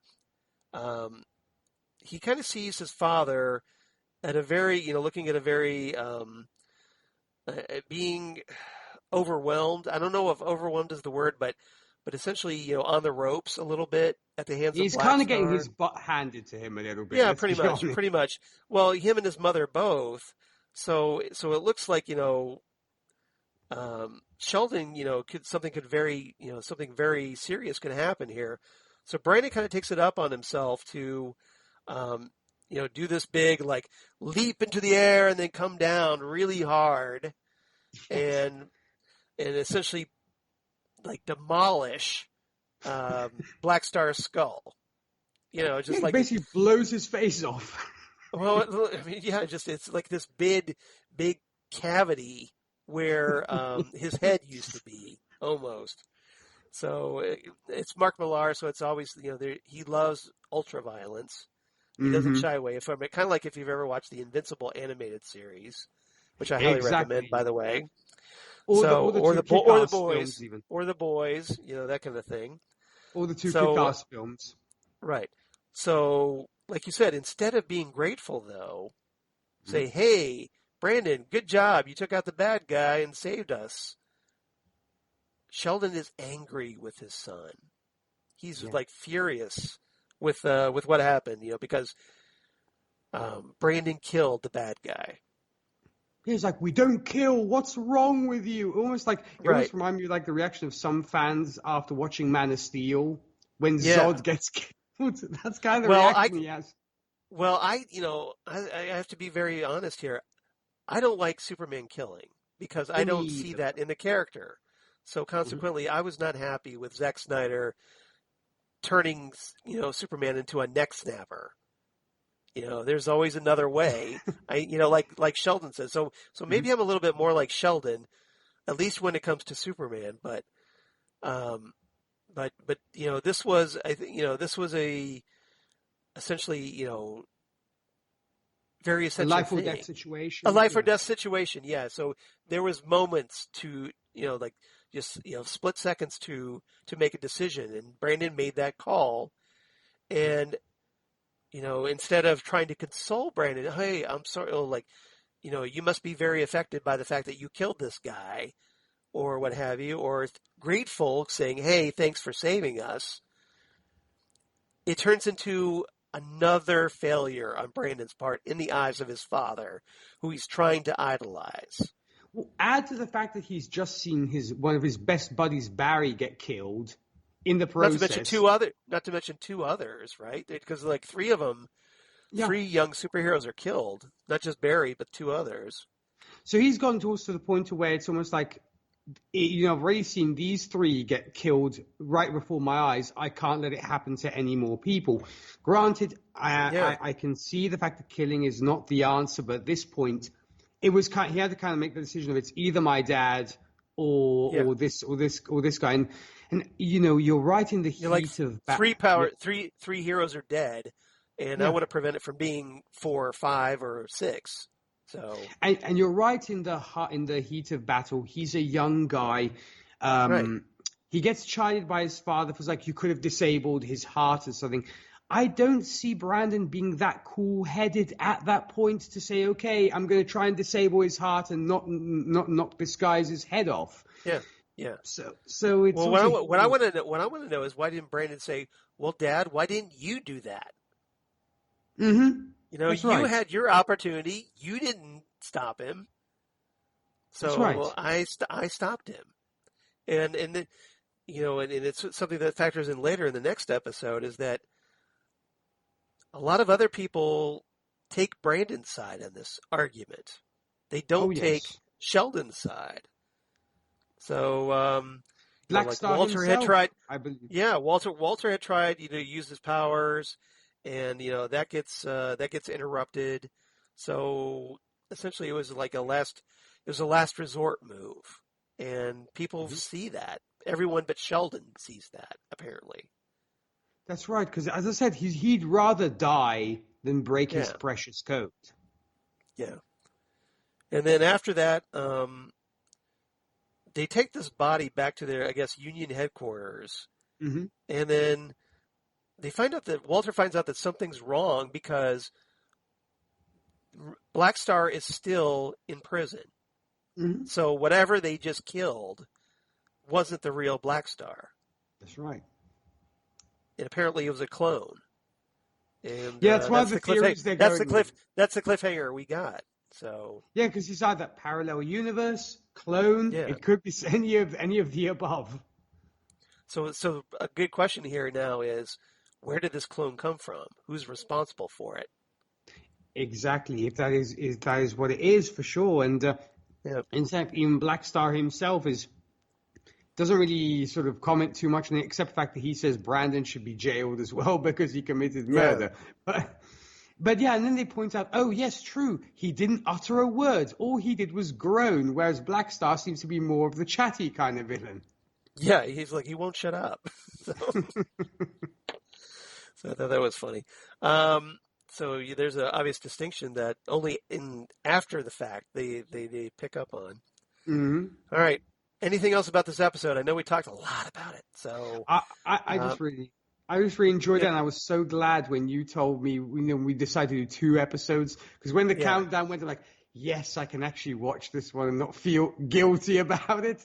Yeah, because it just felt like one episode wasn't going to be enough, I think. Mm-hmm. So do you have a rating for this episode? I would actually give this 9 out of 10. To me, it's a 9 out of 10 destroyed Black Star heads. Okay, that's good. That's a good one.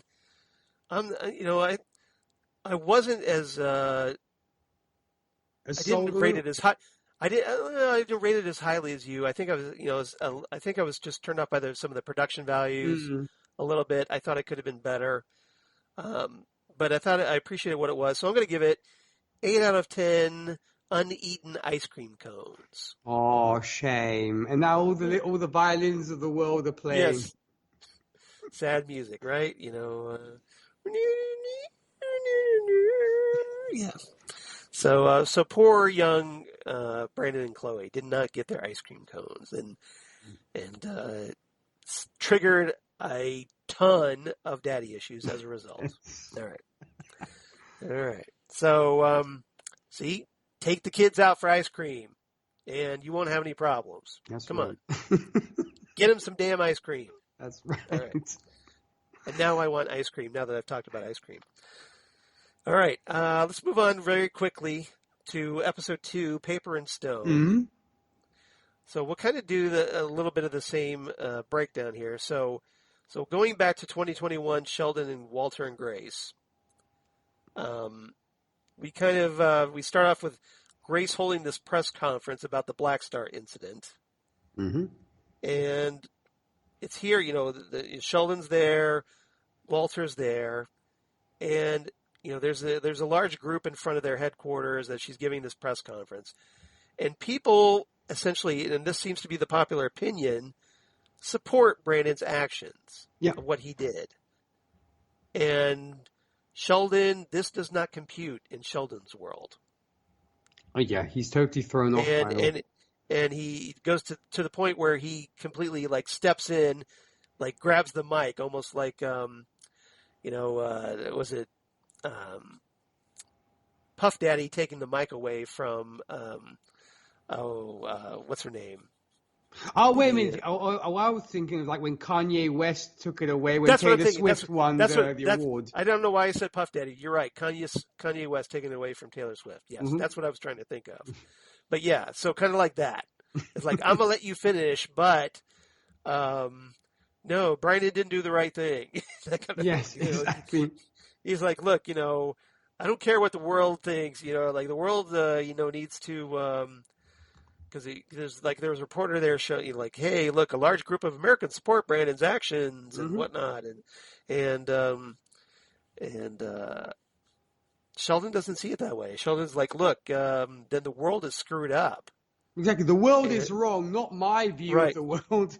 Right, exactly. It's like, it's not me, it's all of you, the majority.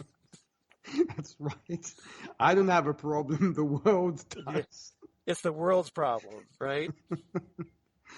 Yeah. So what did you make of that moment? Well, I mean, it clearly once again, I think, states that the Sheldon should kind of do some soul searching and thinking that maybe I'm a little bit backwards on this whole code thing, and possibly I should not be such a doofus to my son and treat him so rigid, and treat him a little bit better, and so on. Yeah. So, nope, that doesn't even register, does it? No, and I don't know. I mean, I wonder whether there'll be another event down the line which might make him think, "Oh, I was so wrong. I'm so sorry." And then I have a feeling it's going to go that way. It's like, "Oh, I'm so sorry this happened," when it's way too late, when you could have done something about it. I think it's going to be a case of that. So, yeah, and it was very much Kanye West, Taylor Swift. Was a little bit, right? And you kind of saw that look that Grace had. Going like, what are you doing? Exactly. We will have words back home. Yeah, exactly. You kind of give that look that the wives give husbands that we're going to talk about this when we get back home. Exactly. You're right. You're totally right about that.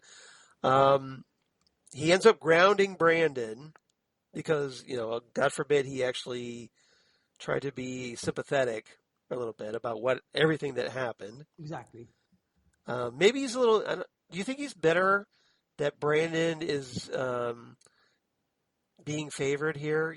That people are kind of siding with Brandon over him, perhaps? Maybe he feels that he's almost becoming obsolete and that he is no longer the genuine article and that the young upstart is taking his press and his fame. Granted, it's his son, but it could be like he almost feels like he is obsolete. He's no longer part of the times. It could be partly that. He feels like he no longer belongs in this world. But well, he would be right about that, as it turns out, that he is apparently out of his own time.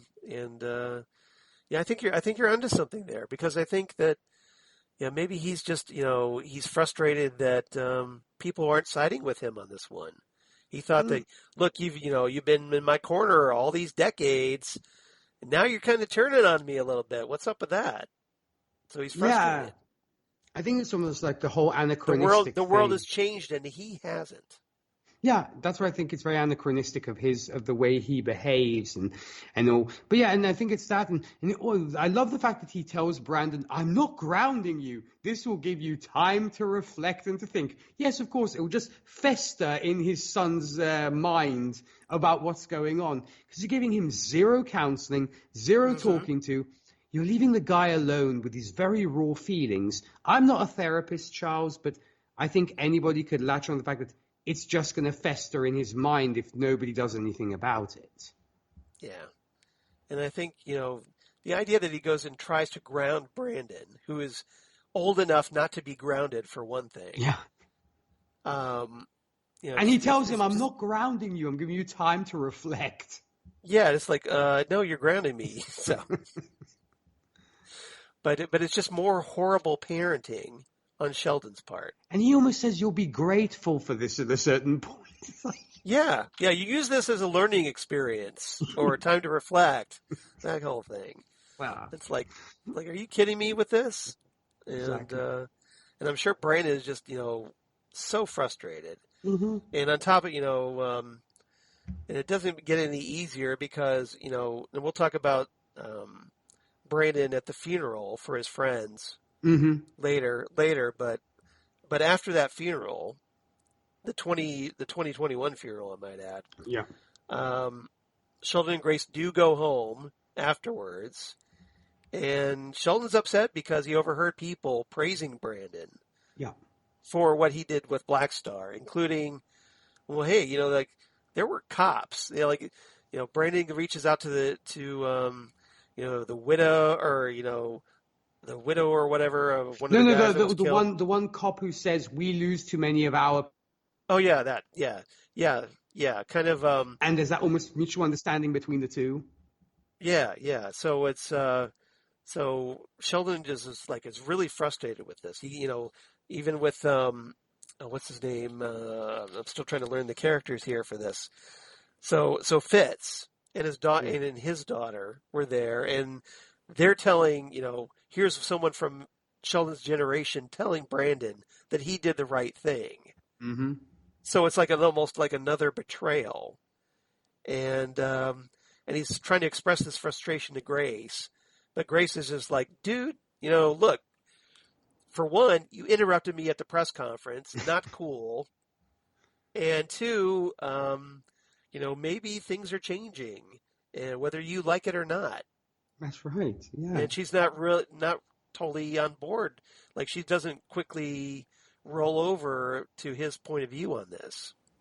That's right. I mean, granted, he probably feels like he's getting multiple kicks in the groin at this point with all these people being on his side. But I even love when he actually goes to the cop and says, I agree with this whole thing. And the cop kind of looks at him and almost is like, what do you want? Kind of deal, kind of walks away. And thanks, Gramps. Exactly. And then I believe Brandon actually tries to console Barry's widow as well, when they're about to get into the car, and she says, can't your uncle take those memories away from my kids who had to see their father die? That really saddened me, and it was a beautiful. Yeah, but Brandon had explained that Walter can't do that. Mm-hmm. Yeah, he can't wipe people. So that's kind of like a plot point, I think, that Walter can't alter minds with his mind powers like that, memories. Yeah, that's right, because he can go into their heads and stuff, but he doesn't have like the Professor X thing where he can just mind wipe you. Yeah, exactly. That's a great distinction. I'm glad you clarified that. Yeah. So that's essentially what's going on with these characters in this episode. Not a whole lot. So you want to move on? Let's talk about Brandon and Chloe since we've already started. Sounds good. So in this one, Brandon. This is, like I said, this is the after effects of the previous episode. So, we talked about him getting grounded by his dad, and he ends up having to deliver this eulogy at the funeral for his friends, and it's a very powerful moment, I think, because he talks about that.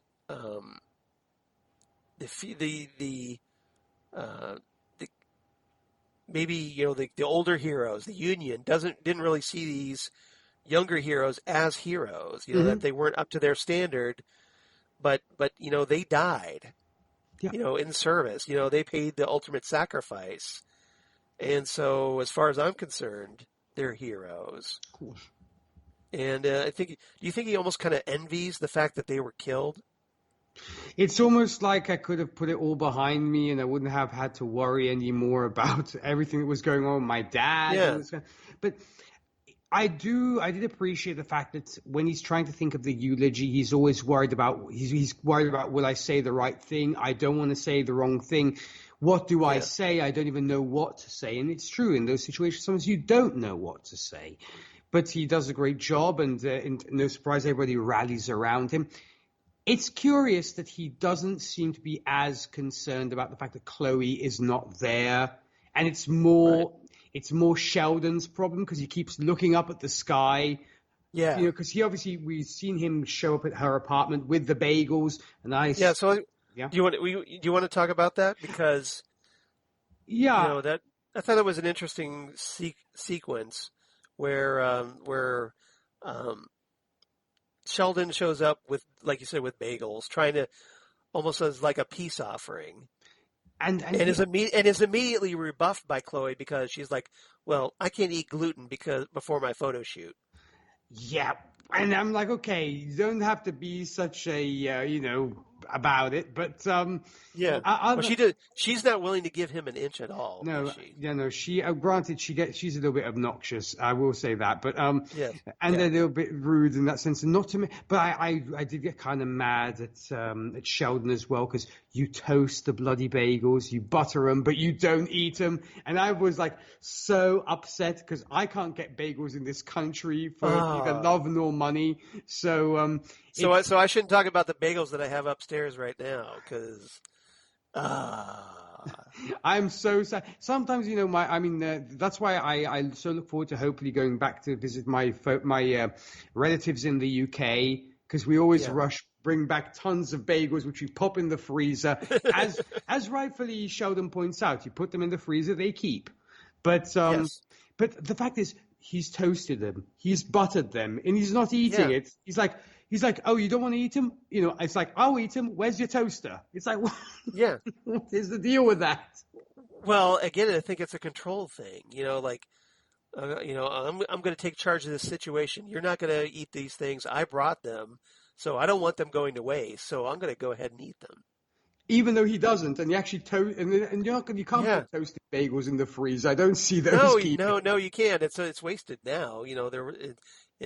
Unless Chloe eats it, they go to waste. Yeah, because I think he said, I believe either you can eat this after your shoot, but he's like taking them out, putting the butter on, and everything else while my mouth is watering. Well, he only toasted one bagel, so there are probably other bagels in there she could eat. Yeah, of course. To be fair, so he only probably wasted one bagel, but still, it's a waste of one bagel, right? That's right. I mean, but that aside, while my mouth is now watering, I want bagels with my ice cream. Exactly. Apparently. Well, I'm getting hungry. Okay, can you tell I haven't had dinner yet? Yeah, I can tell. It is pretty evident, Charles. Yes. But aside from wonderful bagels, yes, the whole concept is he goes there to kind of say, you should be there for your brother, which meant to him before is, dude, you should kind of be there for your son. You should not be lecturing your daughter on being there for her brother when you are not doing anything to be there for your son. Well, to be fair, he does bring up this point. I think it's valid. Okay. He says that Brandon won't listen to him,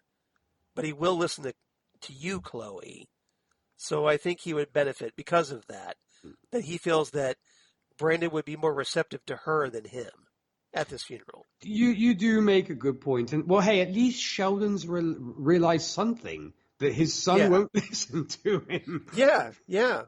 And, gee, I wonder why, Sheldon. but they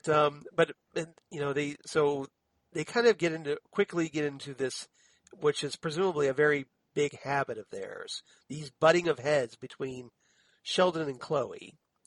Yeah. And Chloe makes a very great observational point where she says, look, nothing is going to change between us until you or me stop being who we are.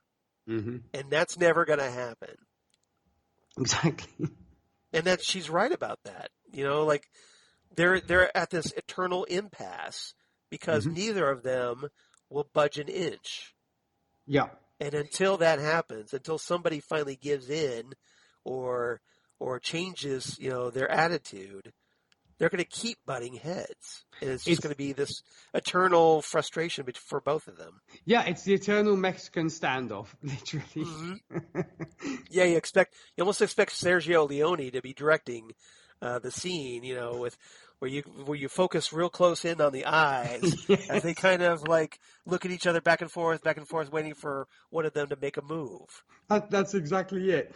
But no, and but I guess I see Sheldon's point, and you do feel a little bit bad the fact that Chloe did not show up at the funeral. But she had Yeah. zero interest in being there. But she was a little bit selfish then, could have thought of her brother. Lord knows what she was doing at the time, whether she was either completely hammered or high or doing something. But yeah, who knows what she was doing? And you bring up a great point that she's not without fault here. Exactly. She's she has to take responsibility herself. And I think to that point, I think Sheldon is right about some things about Chloe. Oh, he does. She needs to get her act together, but the way he goes about it isn't going to help her. Let's say that his bedside manner is not the best, and he's not very good at his communication is way off. But yeah, I think it is a little bit selfish on Chloe's part, because it seems that Brandon and her have their differences, but there's some sort of slither of a bond left between the two. Yeah. So I would have expected at least, if not maybe to show up at the funeral, at least show up later on, just to see how Brendan was doing, to say, how are you holding up? Do you need this or that or what have you? But she doesn't even do that. So, like you said, doesn't care enough about her brother to be there for him and put her own selfishness aside. I think that's what all accounts. So I think both parties have their problems, and so I love that about this show. There's no such thing as like the person's like, without fault. Everybody is stunted in some form or shape, which I think makes for a great drama. Yeah. See, you guys didn't think we would have stuff to talk about Jupiter's Legacy, did you? How wrong you were. How wrong you were, exactly. All right. We showed you. So anything else about Brandon and Chloe? I just really look forward to seeing where they go from here, whether they will either drift further and further apart, or there might be something that will bring them closer together, and we see whether they pair off and do something else. I guess we'll see. Yeah, a lot of these moments are going to be building towards something, and we'll see how that turns out. All right. So let's move on back to 1929 as we flash back to Sheldon, Walter, and Grace again. Mm-hmm. So this is, by contrast, this picks up after the events of Sheldon and Walter's father killing himself. Right. So consequently, they have their own funeral that they're getting ready for. Yeah. And so it was a very interesting creative decision to contrast the 2021 funeral with the 1929 funeral. Yeah, exactly. And so we have Sheldon arriving at Sampson Steel as Nick flicks a cigarette. Yes. Lights up a cigarette. And, he's got they talk about, he and his brother immediately get into a debate about what his father should be wearing, even though it's a closed casket funeral. Yeah. Which I guess once again shows his OCD and his wanting to control everything. Yeah. Right. And Walter makes up this point that, Dad didn't like this tie that you gave him. He only wore it when you're around because he was trying to make you happy. Mm-hmm. He, the moment you left the room, he took it off and put on this tie. And it kind of Sheldon kind of takes him back that maybe he didn't know his father like he thought he did. Yeah. So, and I'm sure that won't matter at all to anything down the road, right? Of course there'll be no how he treats his kids. No trickling down effect there. Walter warns that the board wants to shut down the steel mill, but Sheldon's arguing that they can't argue that allowed to happen. His father would never allow the workers to lose their jobs, but Walter's like, look, we don't have a choice here. We're out of money, and we gotta shut this down now while we still have some. Yeah. So, on top of everything else, their friend Willie shows up with a newspaper saying that this reporter has written a piece on their father and how he ripped off the workers. Yeah, exactly. Was So that like kind of almost like an embezzlement thing going on? yeah, that's the vibe I got. They didn't really specify that, but it sounds like embezzlement. Okay. Probably raided their pension funds and all that. Yeah. So that's my guess. So Sheldon, instead of worrying about the company, and this is Walter's point, Yep. he goes off to the newspaper, the United Front, looking for a G. Kennedy, who, surprise, is actually Grace. Exactly. So Grace is kind of like the Lois Lane, That's who right. ends up becoming Superwoman. That's later on. That's exactly the vibe I got. She's the Lois Lane to Sheldon's Clark Kent in Mm-hmm. this tale, in this metaphor, and Sheldon launches at her saying, "Look, you're lying about my father. You're exploiting his death," and Grace stands by her reporting. She says, "Look, this is the truth, and you're just trying to rattle me into printing a retraction here." Yeah. So, I guess he was. She thinks he was a lawyer when, in fact, he's her. The son, and so when she realizes that, she tries to offer some condolences, but Sheldon's not listening to this at all. So essentially, this is their introduction of these Yeah, two exactly. who end up married superheroes for 90 years. And in fact, I was so curious here. I couldn't wait to see how they would kind of get together, being on set. This is their meet cute, if you will. Granted, it is rather tropey of the two characters who are at opposite ends of the spectrum and kind of almost despise each other initially, and then before you know it, they're sharing a bed. So we have seen this play many times before. Yeah. But it's a revelation for Sheldon. It goes to show him that the pedestal he put his father on is slowly but surely crumbling, and he did not really know the man that he so idolized. No, because he goes back, after meeting with her, he goes back to the steel mill, and he's, telling Walter about what's going on. He's like, look, she's obviously lying. We need to sue her. And Walter has a nice little truth bomb that he drops on Sheldon. He's like, look, I actually looked into this, and she's right. The reporter, Grace, is right. And he's almost like, I want a recount. This is not true. Yeah, exactly. Yeah, so, apparently, stop the steal. Yes. Yeah, that whole nonsense. Yeah, so, but. I'm sorry, Charles, I had to go there. I know. It's right there, right? We just kind of teed it up. But, Sheldon's, just angry and says that thinks that Walter doesn't understand, but Walter, is like, look, I've been here working, and you've been around, but you haven't really been working. You don't know anything about our company. You don't know anything about our father.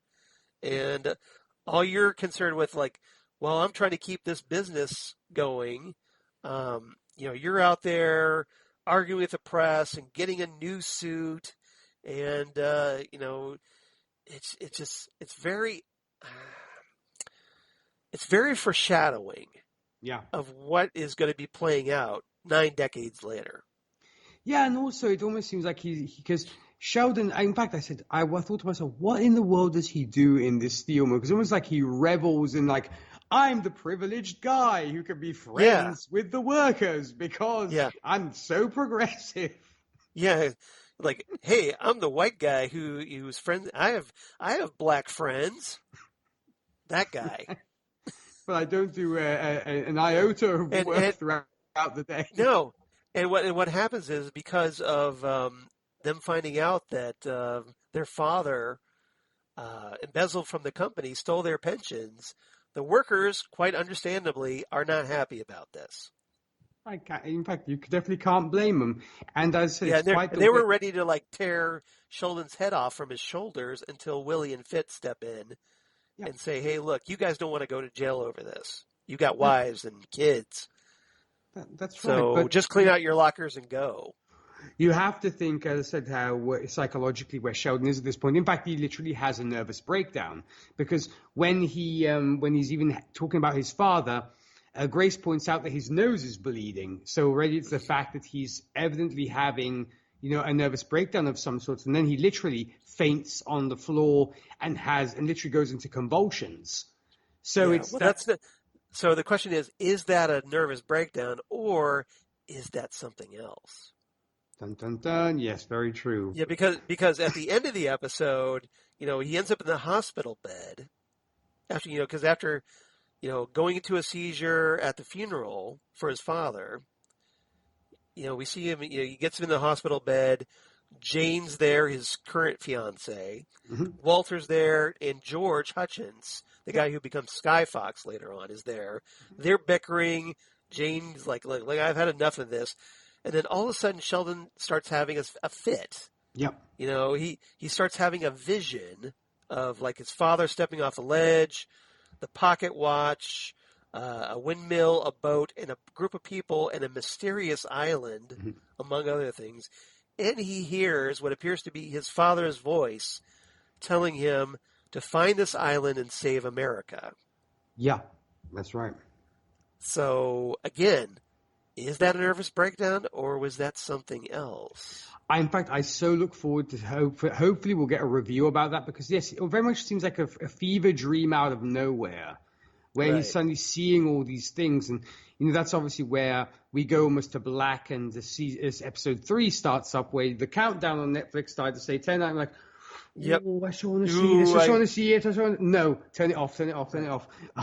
But yeah. You're very strong-willed. Yeah. I did my best, but as I said, yes, it was great. I think it might be something else, Charles. I mean, you probably know because you've read the comics, but I'm very curious to see how this all happened because there has to be a reason for him being fed this information. Yes, there is, and the island is a very important part of that.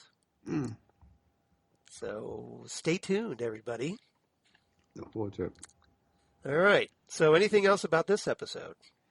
I just think it was quite the reality check for Sheldon, and I think it possibly does explain why then maybe he becomes so conservative and almost more hardened and less happy-go-lucky if you will, less liberal almost. And I guess we'll see how this island comes into play and how that might mold his character even more so.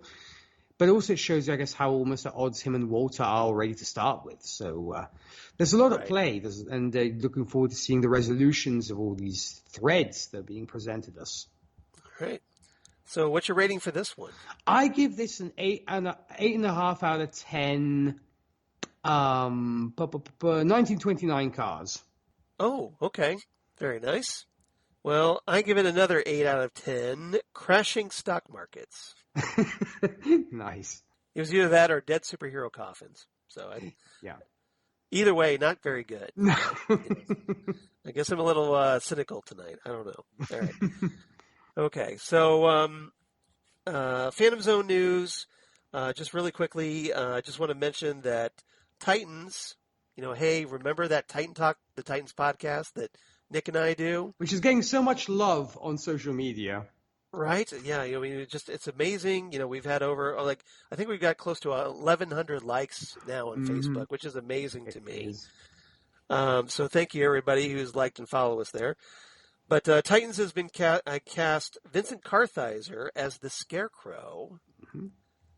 So, and I think, we're going to be, a couple months away from maybe talking more Titans at long last. Yay. So, we'll have to figure out. Maybe we'll time it right that after we finish with Loki, we slide right into Titans. Exactly. We'll see. But we don't have a specific date yet, officially, I don't think. Mm-hmm. Rumored to be July. So, fingers crossed. And Vincent Kartheiser is a really good actor. I loved him on Mad Men. Right. Where he played Pete. Mm-hmm. And who's a little bit like Sheldon, a little bit. A little bit. And but he was also Connor on Angel, if you ever watched Angel, the Buffy spinoff. Yeah. Meanwhile, also, I want to mention Green Lantern, the HBO Max series, has cast Finn Wittrock from American Horror Story fame as none other than Guy Gardner. Yes, indeedy. Yep. So, what do you make of that casting? Because I know you've watched American Horror Story, being a horror buff. Yeah. So you know what kind of acting potential Finn Wittrock brings to this series. So are you satisfied with that casting? I am. I mean, Charles, as I'd mentioned, it would have been nice to have actually had a ginger play this character. But what is it against redheads? In superhero TV shows and movies, what is this conspiracy against redheads? He's one of the few gingers in the comic book realm. We got Sophie Turner in X-Men. Yep. The X-Men, Dark Phoenix and whatnot, and Apocalypse. But apart from that, no. Nothing. I hope that at least we get that either classic buzz cut that the guy has later on, because I think that other one where it's kind of almost a medieval haircut would look terrible. But I don't think they're going to do the bowl-shaped haircut with Guy. Okay. At all. I don't think they're going to do the Mo from the Three Stooges kind of look for Guy. No, I think they'll go more maybe the almost military buzz cuts that he has. I think it will be more like the military buzz cut. I think that's the way they'll go with I this. think it's well cast. I mean, I'm just so excited for new Green Lantern on live stuff, since the Ryan Reynolds debacle. So I'm looking forward to something which hopefully. Well, I think this might be a way, and they still apparently are going to be working on a Green Lantern movie. Mm-hmm. Hinting that they might do, more with possibly Hal Jordan or Kyle Rayner could be an idea too. Or Kyle Rayner, or more importantly, Jon Stewart. Yeah, sure. So I think Jon Stewart would be a perfect character to focus on. Oh, I know a lot of people were disappointed that they cast Guy Gardner, but not Jon Stewart for this TV series. Mm-hmm. But as long as they give Jon a movie, I'm okay with that. I'd be totally down for that, for sure. Now, if they don't give Jon a movie, then you could be pissed about it, I think. I think you're justified. Indeed. All right. Fan of Zone fan mail. We only have one this week, but it's Holly Mack. So Holly was as being ever dutiful and ever loyal to the Fan of Zone podcast, which we totally appreciate. We salute you, Holly, really. So she writes in a very short email about episodes 1 and 2, so I thought I'd share that. Mm-hmm. She goes, "Hey, Charles and Nick." Hey, Holly. I have to say the first 2 episodes of Jupiter's Legacy have been very enjoyable and interesting. Mm-hmm. I love the premise and the jumping back and forth from the past to the present day to fill in the gaps and how they almost mirror each other. Mm-hmm. So she likes the jumping back and forth. Yay. I really can't wait to see what the rest of the episodes hold. I'm showing restraint and not binging one episode after the other. Nick gives his applause on that one. I do. I'll wrap it up here. Holly from Wisconsin. So thank you, Holly, and I'll give you a big salute for your patience and incredible willpower in not binging the rest of the season. And not to mention following us on this next project, Charles, because I think that really is, I definitely have to hand it to Holly's devotion when it comes to that. So really appreciate that, Holly. Right, because I don't think she was intending to check out this series. I don't think so either. But then when we talked about it, she seemed up for it. She liked what we were talking about, and she's like, okay, all right, I'll watch it and write in. And so I want to give Holly props as well. Because, yes, hopefully you appreciated our recommendation, and now Nick, he didn't know what to expect going in. He went into it cold too. So hopefully you both are grateful for the idea. I certainly am, and I also want to throw in one quick piece of extra news there, Charles. Sure. You mentioned Loki. Loki, being the trickster that he is, has played a trick on us, and they're actually getting the show early. He's actually getting the show earlier than expected, which is very nice. Yeah, 2 days earlier. Yep. Yeah, instead of Loki being on Fridays, it's apparently going to be on Wednesdays. Yep. So living up to the trickster side, I suppose. Yeah. Now, that shouldn't really affect our schedule because it's only 2 days earlier. Exactly. But it will probably give us a couple more days to, be prepared, so I won't have to scramble right on Saturday and spend my Saturdays like trying to get all this done. So exactly. So I actually like that better. So thank you, Disney Plus. Yeah, thank you, Disney Plus. Thank you, Disney gods, for thank you, Tom Hiddleston, for making that happen. Yes. All right. If you want to be like Holly, please do write to us. Let us know your thoughts on Jupiter's Legacy. Are you watching it? Are you enjoying it? I hope you are. And if so, if you're not enjoying it, let us know that too. Write to us at phantomzonecast@gmail.com. That's phantomzonecast@gmail.com. Or you can find us on Twitter at phantomzonecast on Twitter. Facebook, of course, the Phantom Zone Podcast. Would love it if you liked and follow us there. Or Instagram at Phantom Zone Podcast. And Nick, how about you? And where can they hear all the things that you do so well? Well, at least I attempt to do them well. Well, folks, if you are fans of country music, I do host the Whiskey and Cigarette Show. For more information about that and where to tune in, you can visit our website. That's whiskeyandcigarettesshow.com. Podcast-wise, I do host Happiness and Darkness, the superhero movie podcast. We discuss all genres of superhero movies under the sun. For more information about that, you can find us on Facebook, Twitter, and the Instagram. And if there is a superhero movie you'd like to discuss with us, feel free to shoot us an email, happinessanddarknesshow@gmail.com. And of course, also Gold Standard, the Oscars podcast, where the wonderful ladies that answer the names of Zan Sprouse and Rachel Friend and myself discuss all the Best Picture winners from 1927's Wings to the present day. If you'd like to join us and discuss your favorite Best Picture winner, shoot us an email at goldstandardoscars@gmail.com. You can find us on Facebook and Twitter. And what about you, Charles? Well, as for me, I love Nick, that. Oh, I'm so jealous about that Funko. It's gorgeous. Yeah, Godspeed is beautiful. I'm taunting Nick with my new Godspeed Funko figure. Gorgeous, gorgeous. Or should I taunt him with Killer Frost, perhaps? Oh. Charles likes to rub it in, folks. He's just throwing salt on the wound here. Or, maybe blood work. Oh my, yeah. In fact, because I'd actually seen on your Facebook that you'd acquired these lovely Flash-themed Funkos. They are, and of course, I have to get another new Flash to add to the collection. So this is probably the season 6 Flash. Yes, because this version is hurling lightning bolts. I was so envious when I saw those pictures on Facebook, Charles. So yes, especially the Godspeed one I particularly like because I'm kind of partial to Godspeed, at least in the comics. So yeah, good. That is beautiful. All right, I couldn't resist because I wanted you to be able to see him out of the box. I had him pictures in the box. What's in the box? What's in the box?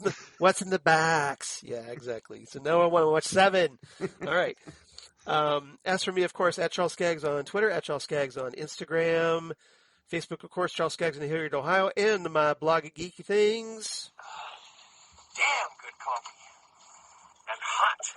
Damn good coffee and hot, where I talk about all the stuff we talk about here on the Phantom Zone podcast. So all kinds of comic book news, superhero stuff, superhero TV shows, news from other podcasts for the Southgate Media Group, including, well, hey, Next Stop Everywhere, the Doctor Who podcast, where unfortunately Jesse Jackson, our occasional host here on the Phantom Zone, my partner in time on Next Stop Everywhere, he's having some very serious medical issues right now. He's going to be out for the foreseeable future. So I'm relying on various special guest companions to come on and discuss episodes with me. I know that, Nick, we've got one lined up here shortly we'll be talking about. Yes, so everybody stay tuned for that. But coming up next on Next Stop Everywhere, we're going to be discussing the Peter Davison story, Enlightenment, the third part of the Black Guardian trilogy. Nice. With John Takis, who I haven't talked to in a long time. He's been really busy with his restaurant. Yep. They've had some staffing issues, but thankfully he's making time for us, and I'm really excited about this, and I hope everybody checks it out. So we'll be talking about that, and then after that, certain DJ Nick will be coming on to discuss the Vampires of Venice. Yes, indeed. Because hey, who better than DJ Nick, who lives in Italy, in Milan, to discuss the Vampires of Venice, right? Exactly. Venezia, la Serenissima. There you go. Bellissimo. Yeah. Yes. And hey, that's like one of the 2 Italian words I know. and then always a great chance to discuss the 11th Doctor, which I so love. Yeah, exactly. And I think that's going to be a lot of fun. And it's actually going to be pretty relevant because, sadly, actress Helen McCrory passed recently. Yes. So we can talk about that as well. But But I think it's going to be a lot of fun, and I'm very appreciative. I've got. I want to also mention that I recently posted the still available episodes that we haven't discussed yet on Next Stop Everywhere. Right. And looking for people to come in, and if you want to talk Doctor Who on Next Stop Everywhere, would love it. Just reach out, look at the list, and let me know what episode you're interested in, or if there's something not on the list you're interested in, drop me a line, and we'll set it up and arrange it. I know that I'm going to kind of call you out a little bit here. The Gold Standard crew has been kind of ducking me on this. Everybody else has been pretty good, but the Gold Standard crew of Nick and Rachel and Zan have been. Now Zan's got at least some health issues, so it's kind of understandable for her. We'll have to talk to Mrs. Friend about it. yeah. So I'm going to call you out and say, hey, how about a little help here? Do it for Jesse, if nothing else. Don't do it for me. Do it for Jesse. Exactly. Pitch me some episodes you guys want to talk about. And I'm sure there's still some Sixth Doctor to go around, isn't there, Charles? Well, we talked all the television we talked all the television episodes, but there are a lot of Big Finish Sixth Doctor audios we haven't talked. Exactly. And we know how partial Rachel is to the Sixth Doctor, so. Exactly. So there's a lot of things we can talk about. Mm-hmm. So if she wants to talk more Sixth Doctor, I'm up for it. I love it. I'll talk. I love the Big Finish audio. So that's Next Stop Everywhere, and then Ghost with the Twin Peaks podcast that I do with Zan Sprouse. Right now we're going to be talking we just finished recording the first episode of Hotel Room, this David Lynch series from 1993. Very interesting discussion. I hope everybody checks it out. We're going to do that for the next 2 episodes, and which will build us up to episode 100 coming up. Wow. Our 100th episode. What are we going to talk about? Well, you'll see. And then, of course, Drunk Cinema, where Zan and I, that's our side gig, and we just finally recorded Kung Pao Enter the Fist. Yep. And had a lot of fun with that. Our very first 21st century movie we've discussed on the podcast at long last. Yay. Yay. We finally broke ground into the 21st century, you guys. And then coming up next, because we were going to discuss Clue, excuse me, with Christine Peruski, but because of her scheduling, she needs at least 3 weeks advance notice before she books anything because of her job. So we're going to have to push her back an episode. Aww. So in the meantime, Zan and I have decided we're going to discuss Raiders of the Lost Ark. Ooh, nice. Bum, ba, bum, bum, bum, ba, bum. Bum, ba, bum, bum. So yeah, we're going to finally get Indiana Jones on. We both are big fans of this movie. As far as I'm concerned, Raiders of the Lost Ark is one of my top 10 favorite films ever. Mm-hmm. And it was actually nominated for Best Picture way back when. Right. And then because it didn't win Best Picture, it won't be on Gold Standard of the Oscars podcast unless you guys do a special Patreon episode. So we're going to do it first. And I hope everybody enjoys it. Oh, it will be great fun. And please tune in. And if you got any thoughts about Raiders of the Lost Ark, write in to us. We definitely appreciate that. All right. I know we've been long. We had 2 episodes to go, but we did kind of have to set up a lot of things with all these new characters and new situations. So hopefully next time we'll have it down better. Yeah. So hopefully next time we'll be having a little more smoother and quicker for everybody. So episode 217 next time on the Phantom Zone, we're going to be discussing Painting the Clouds with Sunshine and All the Devils Are Here, a.k.a. episodes 3 and 4 of Jupiter's Legacy. Yes, indeed. So we'll find out what happens, what's up with that mysterious island, what's going to happen with Brandon and Chloe, what's Walter up to. There's a lot going on. Is Sheldon ever going to take his head out of his ass? We'll find out. So everybody stay tuned. And Nick, any final thoughts before we sign off? No, I mean, it was always this. As I mentioned before, I'm so glad you turned me on to this series, because obviously, I guess, had we not elected this to be our next show to discuss, I probably would not have watched it, or it would have taken me a long time to get to it. So I'm really grateful for that. And of course, I want to, what you mentioned earlier, I just want to send once again my best thoughts to Jesse, of course, and hopefully things will get better, and he'll get over this incredible mountain which he has to climb health-wise, but I'm sure he'll get there. And just super grateful to all our wonderful listeners for supporting us, and everybody who follows us on our social media. And thank you to you, Charles, for having me on this crazy train of a ride and just enjoying every minute of it.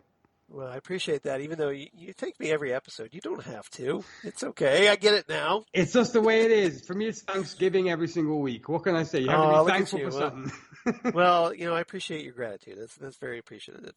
Appreciate it. And I want to second Nick's thoughts about Jesse. He's got a very important surgery coming up May 25th now that we know. Mm-hmm. So I'm asking it as a personal favor to me and obviously probably to Nick. Everybody, please keep him in your thoughts. Send him all the positive vibes you can.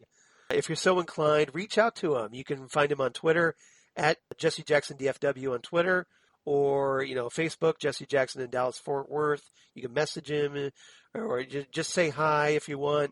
Let him know you're thinking about him. Let him know you're supporting him.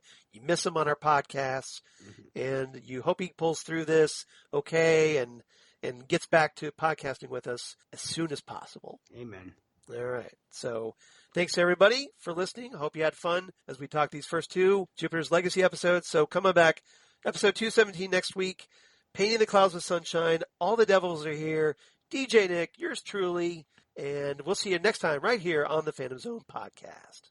Goodbye, everybody. Ciao.